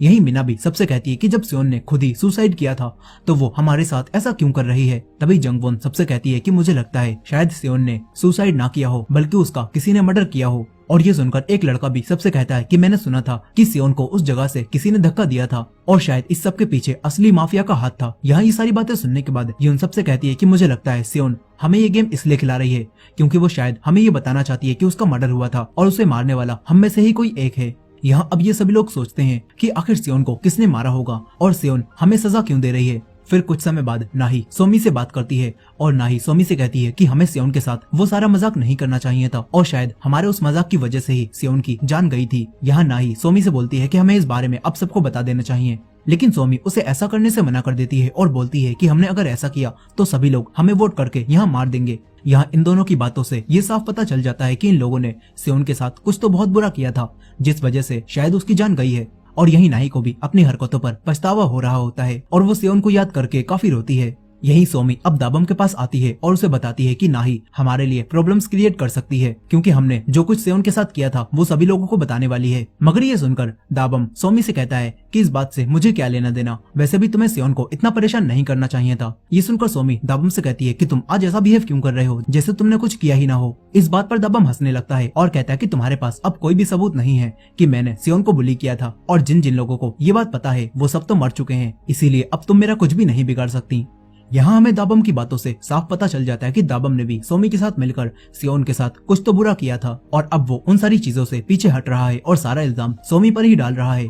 यहाँ अब दाबम को ऐसा बिहेव करते हुए देखकर सोमी हैरान रह जाती है। वहीं दूसरी तरफ जुनी युन और जंगवोन को लेकर स्टोर रूम में आता है और इन दोनों को बताता है कि मुझे यहाँ पर क्योंगजन का फोन मिला था जो कि दाबम ने उससे ले लिया था और दाबम को ही उसे उसका फोन लौटाना था। यहाँ अब ये लोग स्टोर रूम के डोर को भी देखते हैं जिस पर चेयर मारने के निशान थे, जो देखकर युन इन दोनों से कहती है कि मुझे लगता है कि ये सब किसी माफिया का ही शुरू से प्लान था और वो शुरू से ही सियोंगबिन के मर्डर का इल्जाम क्योंगजुन और जिन्हा पर लगाना चाहता था। ये लोग अब अपनी इन्वेस्टिगेशन में आगे बढ़ रहे थे। वहीं दूसरी तरफ सोमी भी मीना के पास आ जाती है और उससे कहती है कि हमें आज रात दाबम को वोट करना चाहिए क्योंकि दाबम मुझे बहुत अजीब लग रहा है। इस बात पर मीना सोमी से कहती है कि दाबम भी सियोन को पसंद नहीं करता था, तो हो सकता है कि दाबम ने ही सियोन को मारा हो, इसीलिए हम उसी को वोट देंगे। यहाँ सोमी मीना से अभी वोट देने से मना करती है और कहती है कि अगर हमने अभी दाबम को वोट कर दिया तो सभी लोगों को हम पर शक हो जाएगा क्योंकि हम भी दाबम के साथ क्योंगजन से चाबियां लेने में मिले हुए थे। यहाँ सोमी मीना के साथ मिलकर दाबम का खेल खत्म करने का प्लान बना रही थी। वहीं दूसरी तरफ जुनी और युन दाबम और सभी लोगों को एक जगह पर इकट्ठा करते हैं और जुनी दाबम से पूछता है कि मुझे क्योंगजन का फोन स्टोर रूम में मिला और क्या तुम वहाँ पर क्योंगजन से मिलने गए थे। इस पर दाबम जुनी से कह देता है कि मैं वहाँ पर अकेला नहीं गया था बल्कि मेरे साथ सोमी और मीना भी थी। ये सुनकर अब एक लड़का सबको बताता है कि मुझे मीना और सोमी पर पहले से ही शक था क्योंकि इन दोनों के पास अचानक से क्योंगजन के पास मौजूद कैंटीन की चाबियां आ गई थी। लेकिन अब सोमी सबसे कहती है कि मैंने क्योंगजन को वो चाबियां छुपाते हुए देखा था, इसी वजह से मैंने वो चाबियां निकाल ली। मगर यहाँ पर अब एक और लड़का भी सोमी और मीना को ही ब्लेम करता है और कहता है कि तुम दोनों की सियोन से कुछ ज्यादा बनती नहीं थी और तुम दोनों हमेशा ही उसे परेशान करती रहती थी, तो हो सकता है कि तुम दोनों भी इस गेम में माफिया हो। यहाँ ये बात सुनकर सोमी अपने आप को बचाने के लिए सबसे कहती है कि मुझे पता है कि सियोन की वो वीडियो किसने बनाई थी। यहाँ सोमी अब सबको बता देती है कि नाही ने ही सियोन की वो वीडियो बनाई थी और उसे पोस्ट किया था, जिस वजह से सियोन परेशान रहने लगी थी और उसने सुसाइड कर लिया था। इतना बोलकर सोमी तुरंत ही नाही को वोट कर देती है और साथ ही मीना भी सोमी का साथ देती है और नाही को ही वोट कर देती है। यहाँ ये दोनों मिलकर नाही को फंसाने लगती हैं और सबको बताती हैं कि नाही ने ही सियोन की वो वीडियो बनाकर वो राम को और सबको दी थी। लेकिन ये सुनकर नाही अब हैरान रह जाती है। वो सोमी से कहती है कि सियोन की वो वीडियो तो तुमने बनाई थी, तो तुम उसका सारा इल्जाम मेरे ऊपर क्यों लगा रही हो। मगर ये सुनकर सोमी नाही पर चिल्लाती है और कहती है कि तुमने ही वो सब किया था। ये सब सुनने के बाद नाही सबसे कहती है कि मुझे पता है कि सोमी एक माफिया है, लेकिन सोमी कहती है कि तुम ये बात कैसे बोल रही हो, क्या तुम्हारे पास कोई सबूत भी है। ये सुनकर नाही अब सबको बता देती है कि इस गेम में मुझे पुलिस का कैरेक्टर मिला है और मैं ही पुलिस हूँ और मैं अपनी स्किल का इस्तेमाल करके किसी का भी कैरेक्टर जान सकती हूँ। यह नाही अब सभी लोगों के सामने सोमी का कैरेक्टर चेक करती है और सभी को पता चलता है कि सोमी एक माफिया है, जो देखकर सोमी भी अब पूरी तरह से हैरान रह जाती है। यहाँ अब तुरंत ही दाबम और मीना भी अपनी गलतियां सोमी के ऊपर डालते हैं ताकि वो खुद को बचा सकें और फिर सभी लोग सोमी को ही क्योंगजन का किलर समझते हैं और सभी लोग सोमी को वोट करने लगते हैं। यहाँ सोमी सभी लोगों से माफी मांगती है और उनसे वोट करने से मना करती है, मगर अब कोई भी उसकी बात नहीं सुनता और सभी उसे वोट करने लगते हैं। साथ ही जुनही भी उसे ही वोट करता है, जो देखकर सोमी अब सभी लोगों को ये भी बताने लगती है कि दाबम भी एक माफिया है। लेकिन तभी अचानक से उसके मुंह से खून निकलने लगता है और फिर अनाउंसमेंट होती है और बताया जाता है कि कोई भी माफिया दूसरे माफिया का नाम सिटीजन्स को नहीं बता सकता। यहाँ अब सभी लोग सोमी को वोट देने के बाद छुपने जाने लगते हैं ताकि कोई और माफिया आकर रात में इन्हें ना मार दे। यहीं सोमी भी इस बिल्डिंग में बनी हुई एक स्टेचू को देखती है जो कि बिल्कुल उसी लड़की सेओन की तरह दिख रहा था। और अब सोमी एग्जीक्यूट होती है और अपने गले को एक रस्सी से दबाकर यहाँ पर मर जाती है। फिर हमें डे 1 का वही सीन दिखाया जाता है जब नाही को पता चला था कि वो एक पुलिस है, और यहाँ नाही अपनी स्किल का इस्तेमाल करके जेन की, जिसे कि वो पसंद करती थी, उसका कैरेक्टर देखती है और उसे पता चलता है कि जेन भी एक सिटीजन है, जो देखकर नाही को काफी अच्छा लगता है। यही नाही को ये बात भी पहले से ही पता थी कि जुनही एक सिटीजन है, और जब जुनही युन को बचाने के लिए सबसे झूठ बोल रहा था कि मैं माफिया हूँ, तो तब उसके अगले दिन नाही ने ही दीवार पर लिखा था कि जुनही एक सिटीजन है। यहाँ अब कहानी दोबारा से प्रेजेंट में आ जाती है, जहाँ पर अब सभी सिटीजन्स के सो जाने के बाद दाबम सोमी की बॉडी के पास आता है और अब वो सबसे पहले पुलिस यानी कि नाही को ही एग्जीक्यूट करने के बारे में सोचता है। फिर इसके अगले दिन सभी लोग जब सोकर उठते हैं तो तभी अनाउंसमेंट होती है और इन्हें पता चलता है कि नाही को किसी माफिया ने एग्जीक्यूट कर दिया है। सभी लोगों को नाही की बॉडी एक बाथरूम में मिलती है। यहाँ एक लड़का युन से कहता है कि जब नाही नहीं सियोन की वो वीडियो बनाई थी, और अब जब नाही मर चुकी है तो फिर ये गेम खत्म क्यों नहीं हो रहा। यहाँ इस सब से हमें पता चल जाता है कि सियोन किसी एक से नहीं बल्कि सभी लोगों से बदला ले रही है। यहीं अब जुनही को भी अपनी पुरानी बात याद आती है और हम देखते हैं कि जुनही उस दिन सियोन को बचाने के लिए ब्रिज पर पहुंच गया था, लेकिन यहाँ पर सियोन ब्रिज से कूदकर सुसाइड करने वाली थी। यहाँ जुनही ने सियोन को रोकने की काफी कोशिश की थी, मगर सियोन पानी में कूद गई थी और उसने अपनी जान ले ली थी। और क्योंकि जुनही को पानी से डर लगता था, इसी वजह से वो सियोन को बचा भी नहीं पाया था और इस तरह सियोन की डेथ हो गई थी।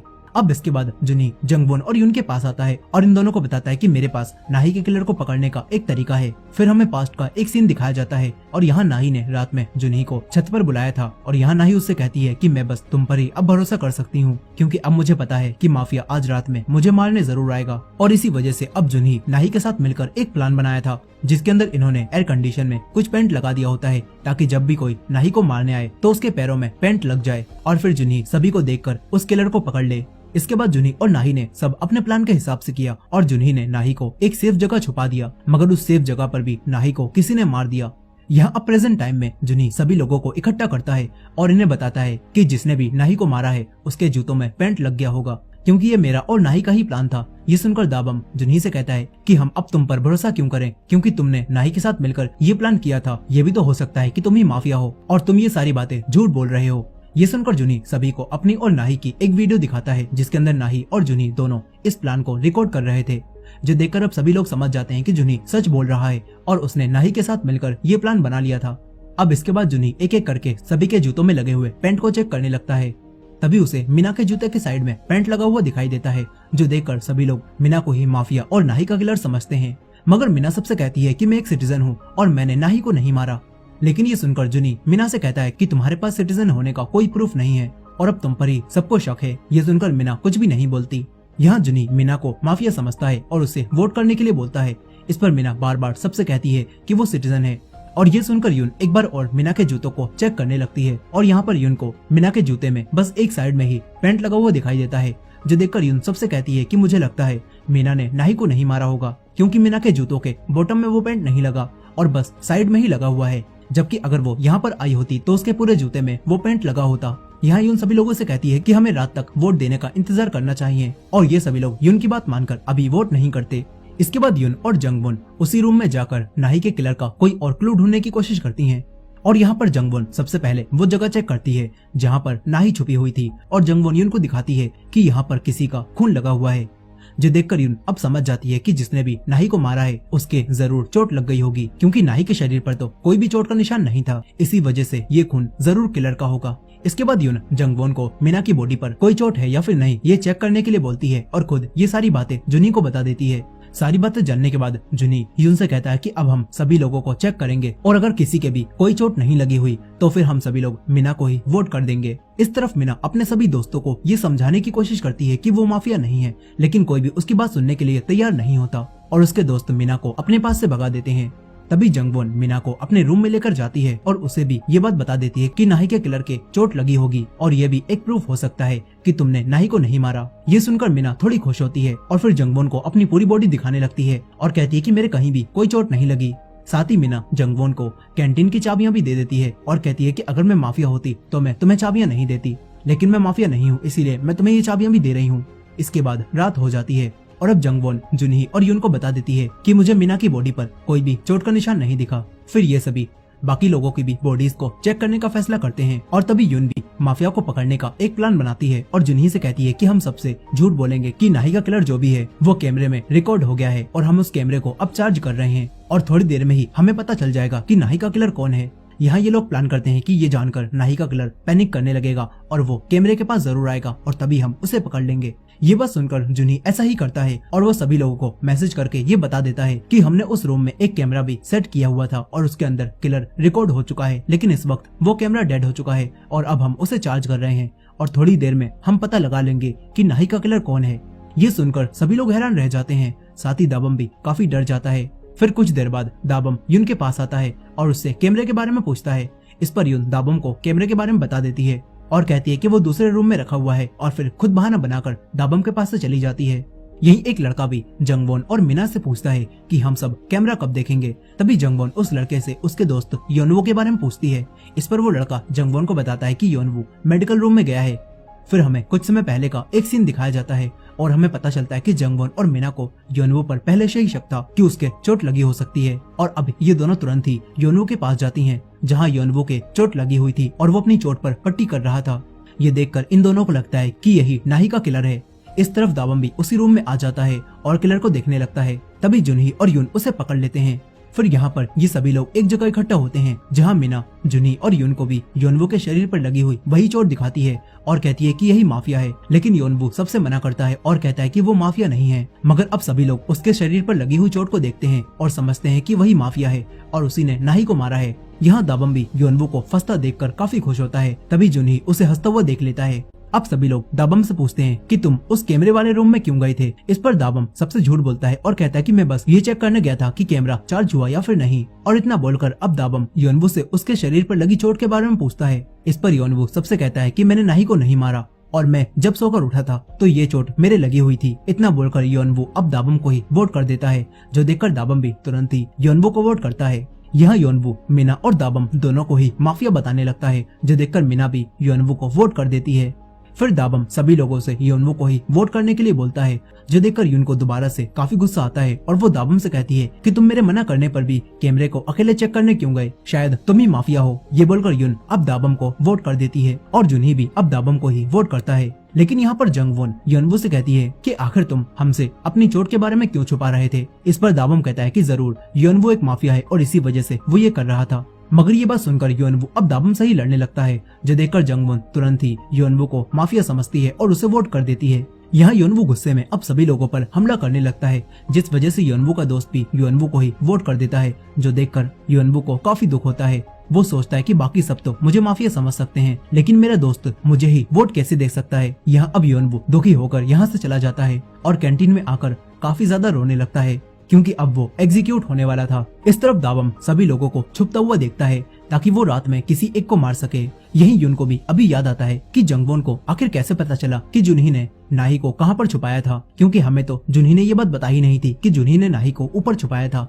ये सोचकर युन अब अपनी दोस्त जंगवॉन पर भी शक करने लगती है और सोचती है कि आखिर उसे उस जगह के बारे में कैसे पता चला। अब तभी जुनही जंगवॉन और युन से कहता है कि मुझे लगता है कि ये सब दाबम ही कर रहा है, इसीलिए आज हम सभी लोगों को अलग अलग छुपना चाहिए ताकि हम सब सेफ रह सकें। इतना बोलकर जुनही यहाँ से चला जाता है। फिर युन जंगवॉन से पूछती है कि आखिर तुम्हें जुनही के बिना बताए ही वो जगह कैसे पता चल गई जहाँ पर नाही छुपी हुई थी। वहीं दूसरी तरफ जुनही भी अब दाबम का पीछा करते करते बाथरूम तक चला जाता है। यहाँ पर दाबम ने वही सारा सामान छुपाया था जिससे वो रोज रात में किसी एक को एग्जीक्यूट करता है। और ये देखकर जुनही समझ जाता है कि दाबम एक माफिया है और जुनही दाबम को मारने लगता है और कहता है कि तुमने ही मासूमों को मारा है।